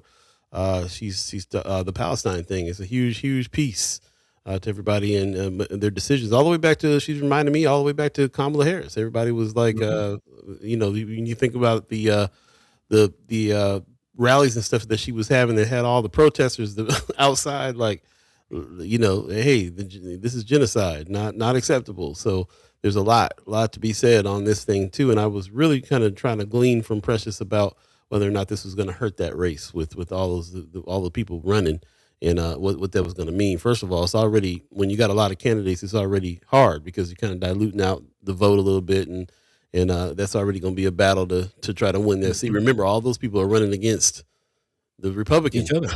Right. Yeah, right? yeah. Each other and the Republican. So once somebody gets pared down with the primaries tomorrow, then they'll have to run against the Republicans. So again, it's already a issue in the first place, and then secondly, we're going to go right up into the primaries without most of the candidates really fully head on answering that question. Like I said, I mean, there's one that's been direct about it, and if that's right, and that's the make or break for you in this election, then there is a Democratic candidate that you have somebody that represents your viewpoints. You know what I mean? Very Like true. you have a candidate.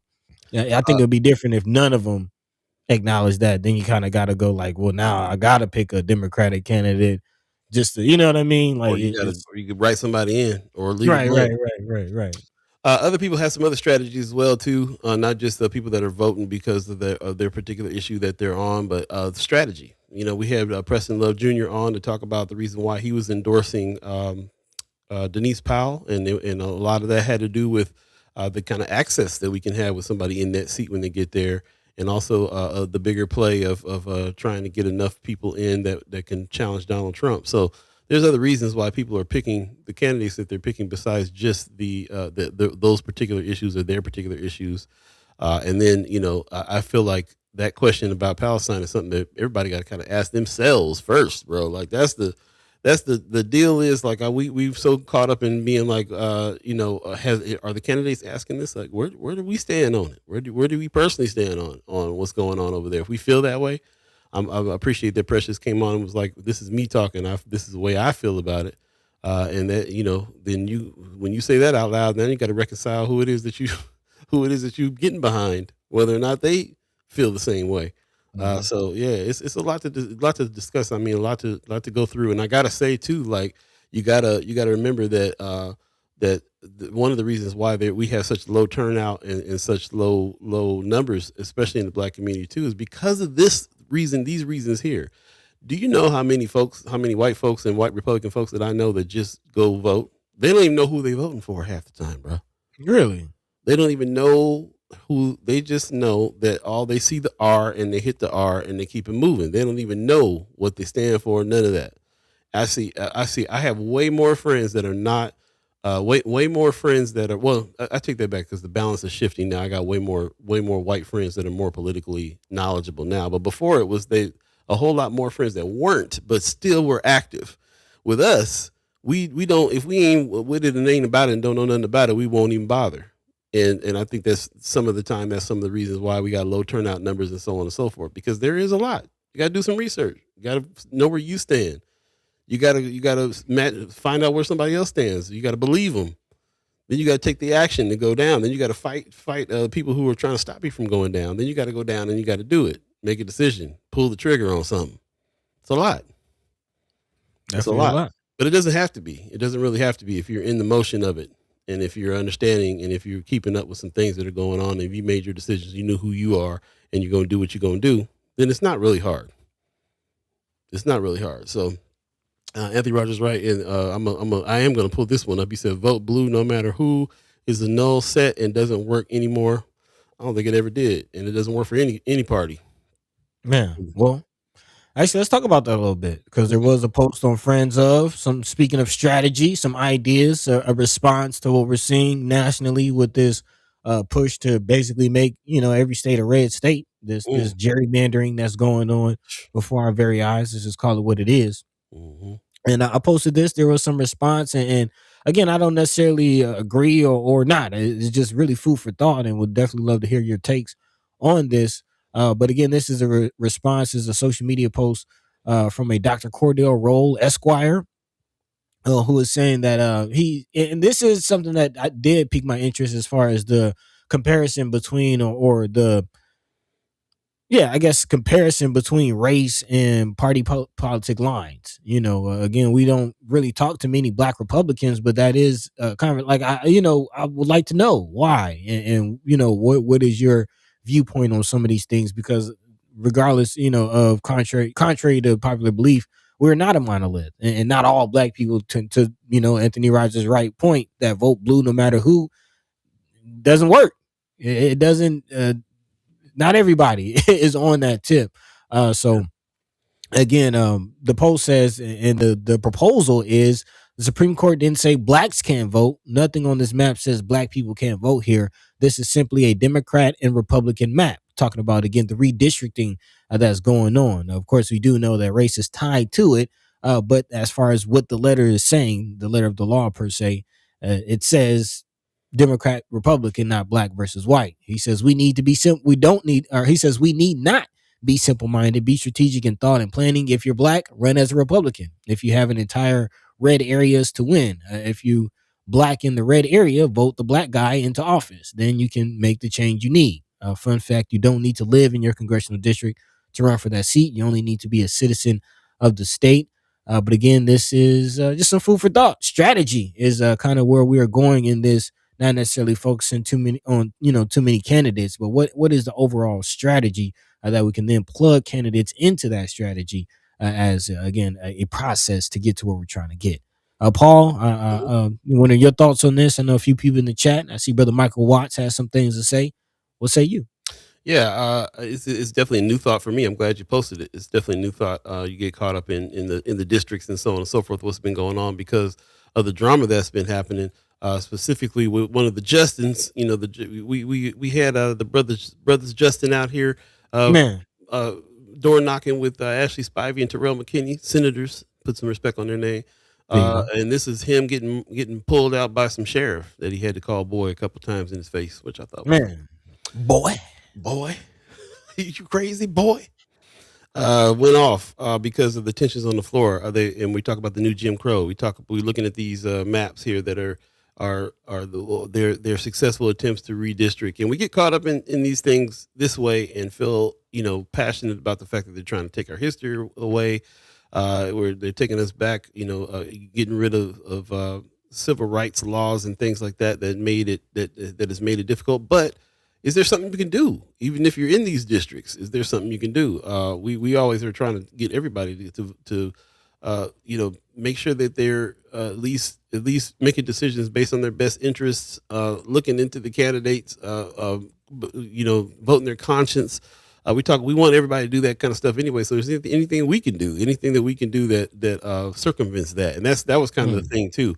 Like we always at this point in the show get to the point where we start talking about what solutions are there out there to battle some of this stuff. And some of it is wherever you at, vote how you gonna vote. Like make the decision and be bold enough to do that, whatever district you find yourself in, or dive into some strategy like this article is talking about here. This brother's talking about here with sign up as a different party and then go in there and circumvent. There's some things that can happen. As a matter of fact, we got strategists and stuff like right here in the chat. Anthony Rogers, right? What's the strategy? Yeah, let us know some of the strategies that we can do to circumvent some of this stuff. Not just push the ideological idea, the idea that you have about your particular choice and moral decision on that. But like, what are some strategies that can happen here? This is a political game. We need political strategists to give us some information. I keep on bringing up Preston Love Jr. because he's really the only one that came on the show with a strategy. Who else got a strategy? Let us know. We can do a whole lot of talking about the other parties, but let's get to the solutions here. Man. And while we're kind of addressing Anthony Rogers, right, I do know, again, as you mentioned, you're definitely in the political strategy sphere. I'm kind of curious. Have you heard about what I mentioned to Sister Precious earlier about, again, a possible push for, Republican 33 state Republican majority constitutional convention, possibly getting rid of the 13th, 14th, 15th Amendment, getting rid of the First Amendment and making the Second Amendment the First Amendment, which, you see how Trump is battling these media outlets.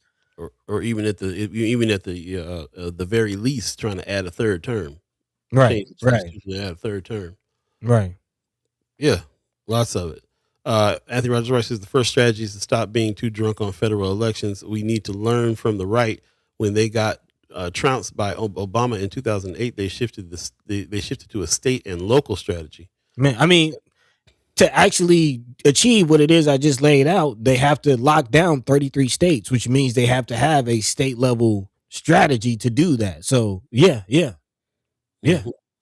Yeah, there you go. I'd like to continue the conversations on that in future shows. Even let's talk about that. Let's get into the solutions of things, and because right now, like at this time of the primaries, and the time that we're going to have between tomorrow and November, we're going to need to try to figure some things out and what it is that we're going to do, and even our whole show is going to kind of shift to like, what are you doing?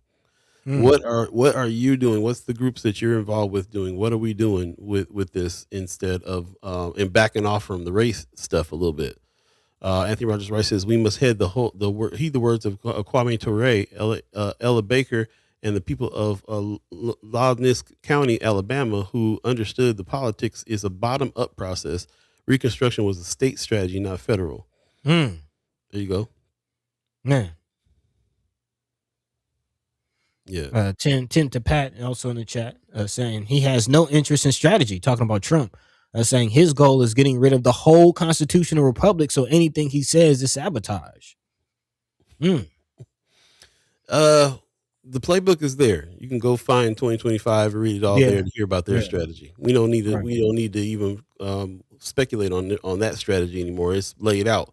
What's ours? Where's our 2020? Somebody put out a 2026 plan one time. I think I saved it, so I can go back and kind of dig into it. Something that was a plan to circumvent all these things. So again, we're talking about strategy plans. We have to get to it.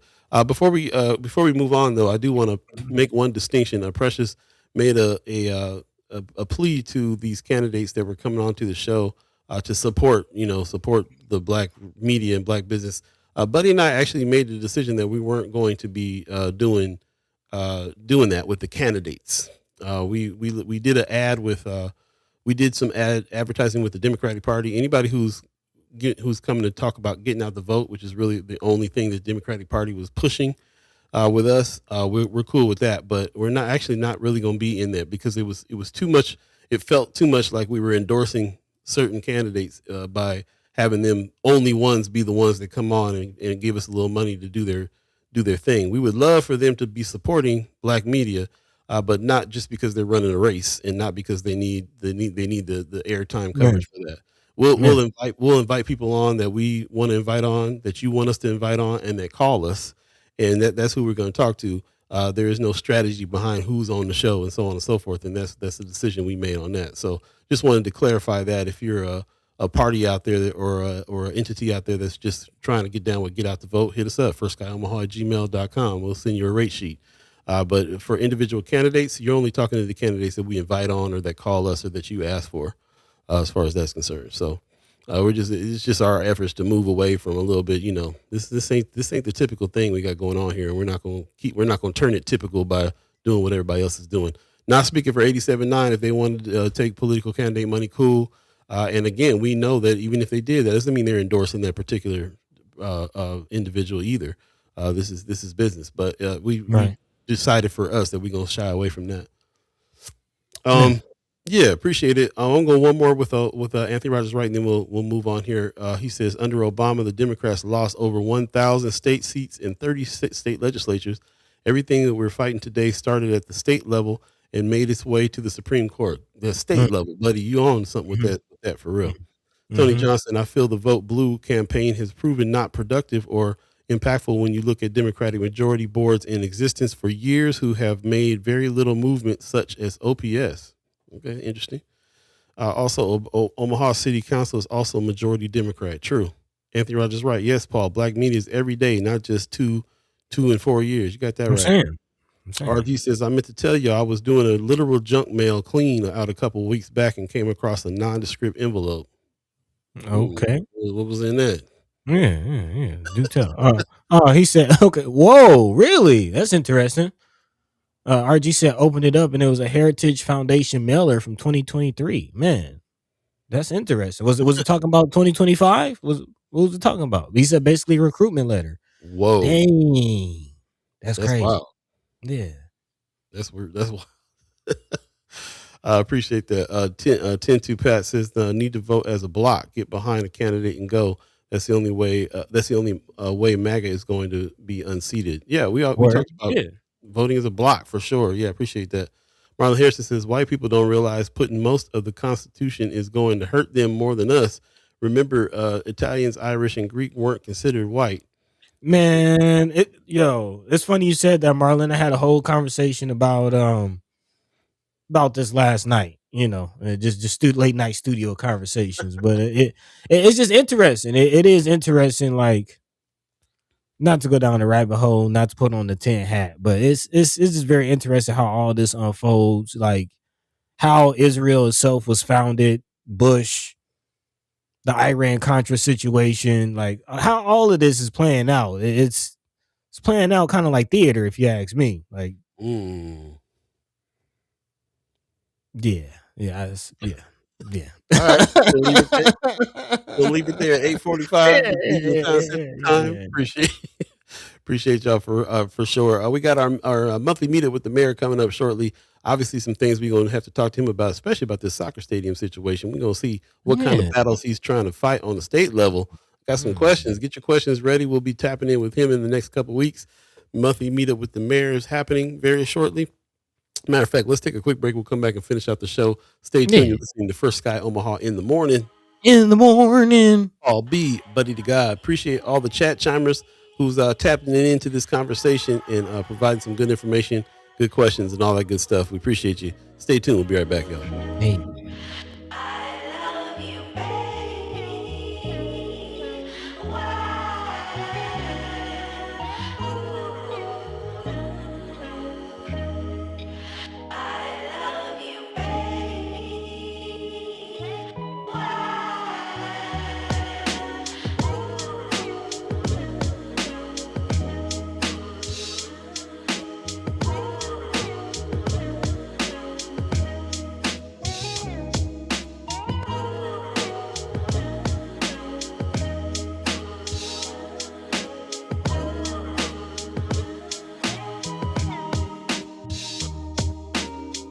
Welcome back. First Sky Omaha in the morning. Paul B, buddy to God. Hey. Facebook, the group page on Facebook, Friends of First Sky Omaha, is going off. We appreciate everybody who's been getting busy. That's where the conversation goes when we're not live. And there's been a lot of discussion, man. Michelle Williams has been on, not Michelle Williams. What's Miss Williams? I can't remember her first name.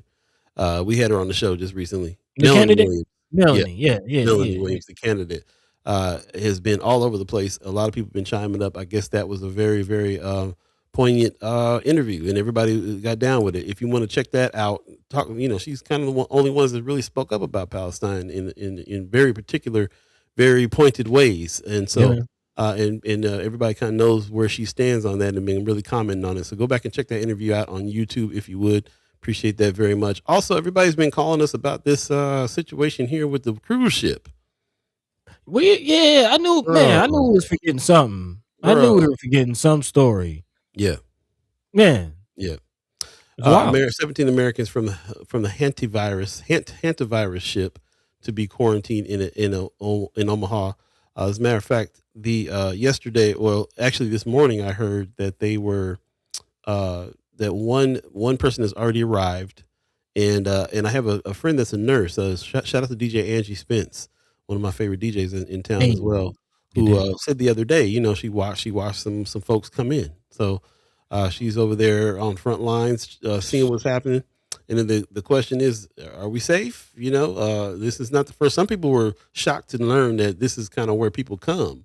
I mentioned to somebody, they did the same thing with the Ebola virus. They did the same thing with COVID. When COVID hit, right? Like we're one of those hospitals that people from all around the country will send people when they need to be quarantined and so on. I come from a place in Southern California, in the Empire. Loma Linda Hospital is another one of those kinds of hospitals where they have people that are experimenting on things, and it's a scientific hospital, and they go there for certain diseases. So I was very interested. It's interesting to me that I'm here in Omaha, and that's what's happening here too. So the question out there, of course, is like, is it safe? Do they got to lock down? And of course, a lot of people are saying that they do, but we still are going to try to find out some more information and dig into it.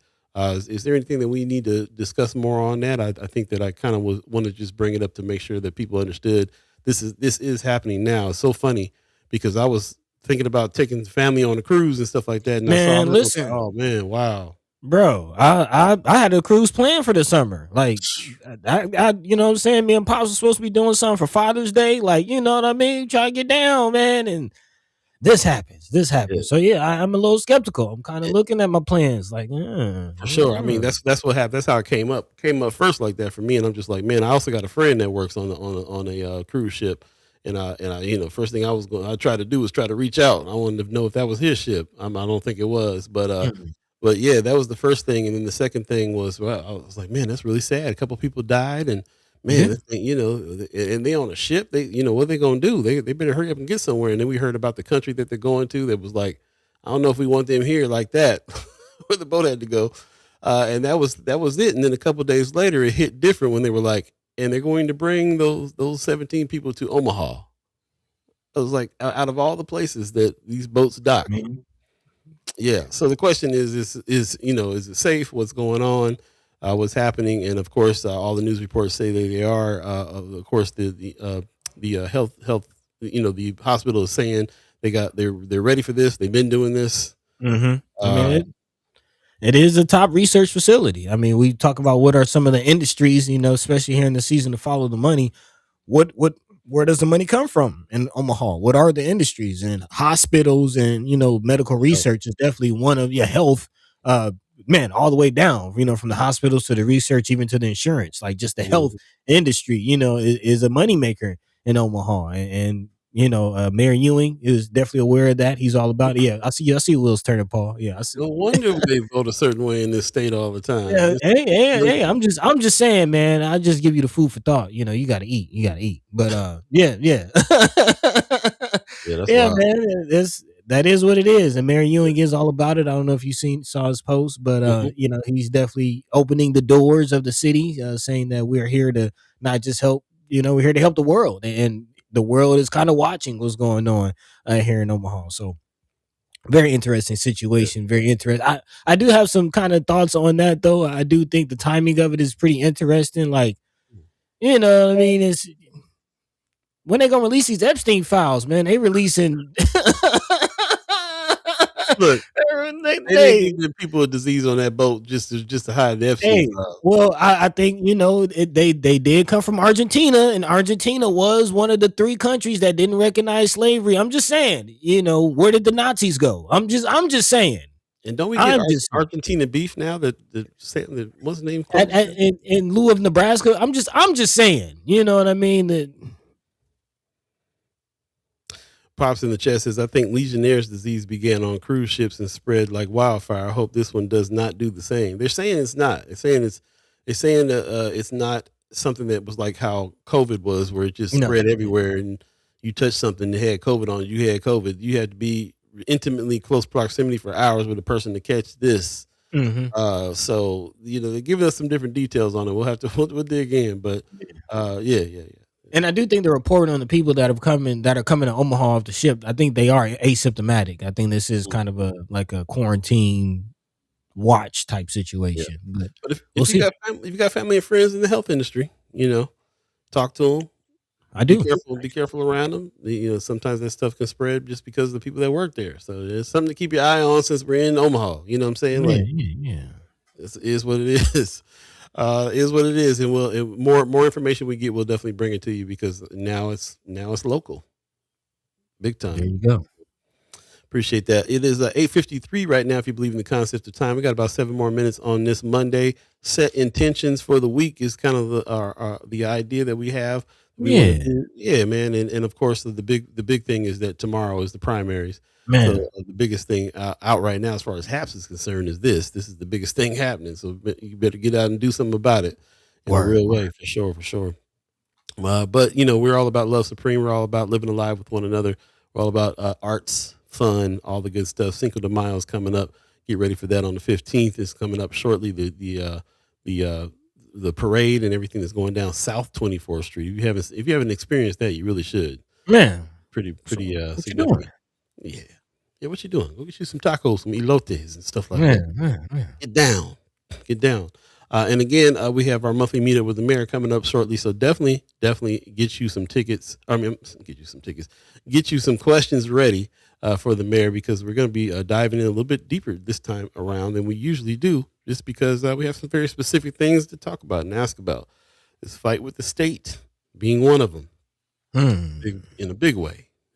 So, yeah, just appreciate that. Also, you can always let us know. Again, Buddy usually says this in the beginning of the show, but even at the end of the show, what's ever in your hearts and minds that you want to discuss, let us know. You can put it in the chat. You can also put it in Friends of First Sky Omaha, the group page, when we're not live. So, yeah, man. Yeah. I'm looking for one last thing before we get out of here. Just you kind of triggered it for me as far as just setting the intentions for the week. Last week, we did, again, we are starting to develop our partnership with Documenters, and I wanted to give a shout out to just heads up on a couple meetings that's coming out to look out for this month or for this week, if that's okay. Yeah. Again, shout out to the Documenters. If you don't know, Documenters is what we call a civic side hustle. It's a program that does pay you a stipend to go out and to document what happens at public meetings, which again are this is where the venue where these decisions are made.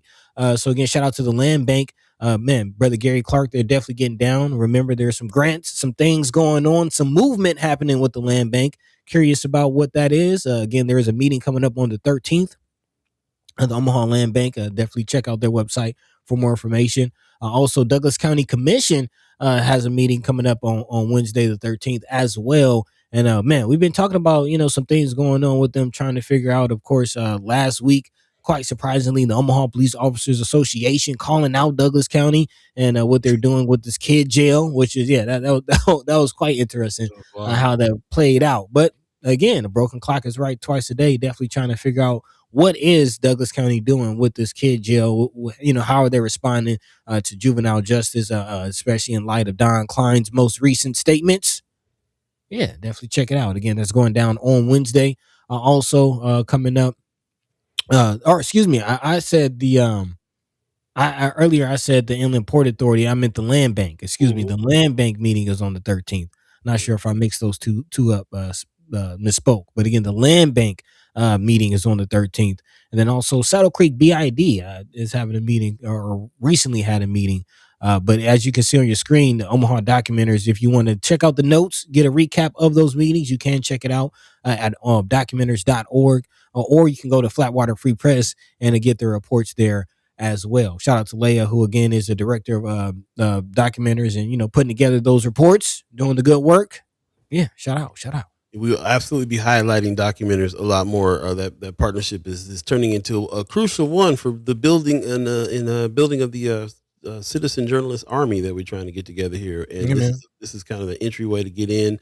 You kind of learn how to just listen, capture, get the what, where, why, and when, and how down on paper. Some of the names, start there, and then you can build into writing something and putting some more things together, doing some more research. But this is a great way to just get in the meetings, figure out how to get in the door, understanding that you're allowed to be there, that you can talk to these folks, and you can write some things down, and then you can get a check, get paid for it. So this is the beginnings. This is kind of the beginnings of the citizen journalism training that winds up with our content creator camp, and then we're working on how to go further even after that. So this is going to be an ongoing thing for us. Become one of the news gang armies, citizen journalists. This is what we're trying to build. We need more people becoming trusted sources, using their content creator skills, becoming citizen journalists. Shout out to Marlon Harrison out there doing the good work and holding those in power accountable, which is what the Fourth Estate is all about. You can do that without being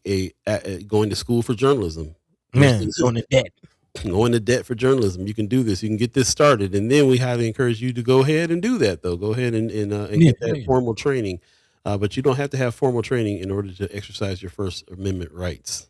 Man, actually, speaking of formal training, next week we will be having Dr. Z, who's a former professor at Creighton University. So even dealing with us, you still get some of that formal training, man. So again, big shout out to all the instructors, all the participants, and content creators camp. Definitely, again, check us out. We will be doing this again. So if you're interested and did not, make this iteration, as Paul mentioned, feel free. Email us, firstguyomaha@gmail.com. We'll get down. Put you on the list. Love that. Love that. Shout out to our guest that's coming on Wednesday, Darnisha Phillips. Yeah. Who's, Yes. Yep. Who is from the what's the name of the school? The Man, Identity identity prep, man. Identity Prep. She I doing love it. Yeah, she got some national attention on that. I mean, Everybody was about it. I'm seeing people trying to compare her to Dr. Umar, like saying he need to learn from her. Yeah. Cold blood. Yeah. But Shout out to the sisters.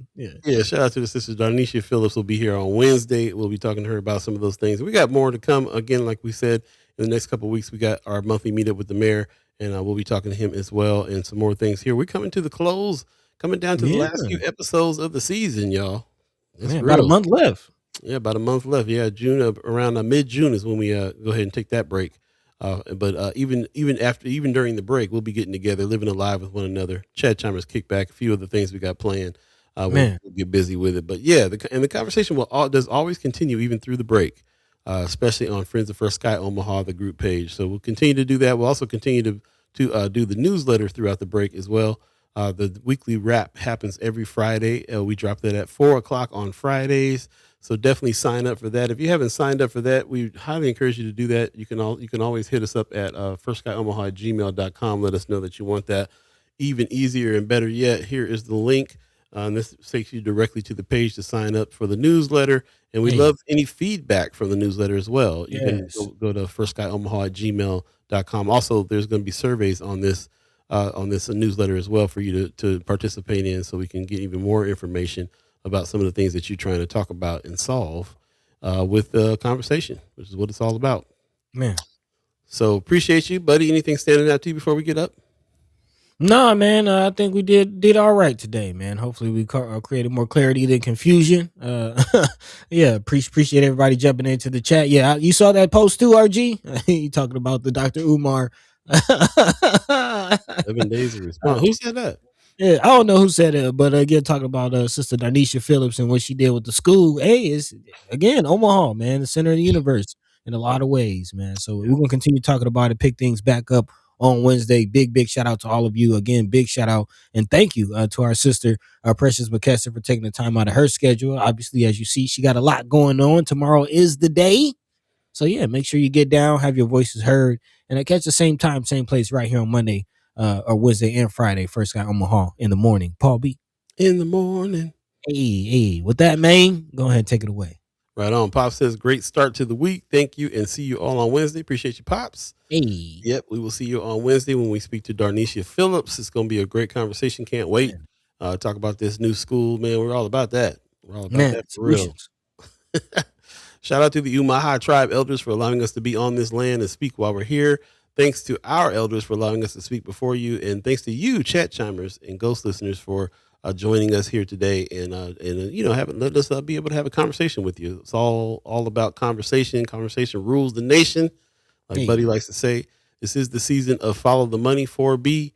The next season 5B will be all about teamwork makes the dream work. So it's time for us to really kind of get together, strategize together, and use some of the knowledge that we have about where that money's going and provide some solutions to making it go where it needs to go, do what it needs to do, and do some building in especially in our neighborhoods in North and South Omaha for sure, Central Omaha, everywhere in Omaha really. It's all about it. Yeah. So we appreciate everybody who's outside of the areas that we're always talking about. I mean, everybody needs to understand that this is all connected. And we're all the people that need to get organized, because we're not outnumbered. We're just out organized. So that's what's up. Marlon Harrison says, great show, brothers. Hey, appreciate you, man. We got 2 folders full of reports from you, from the Empowerment Network meeting and from the Vikings of Distinction, and some photos. And I was like, bro, he really helped us out with our broadcast this morning, just being man on the street, reporting back. Shout out to Marlon Harrison and anybody else who wants to get down like that. That's a regular too. Please let us know. We'll figure out how we can work together and get more information in from the people that are there, boots to the roots, on the ground, understanding what's happening, seeing what's happening, and documenting what's happening. Hey. Right on. Appreciate you. See you Wednesday. Take care of yourselves. It's supposed to be 83 degrees out there today. Enjoy the weather. Yeah, man. Nice. Get you some sunshine on you. Hey. Touch some earth. Feel some grass. Peace. I said, feel some grass, man. By the way, Van Glorious. This is protected by the Red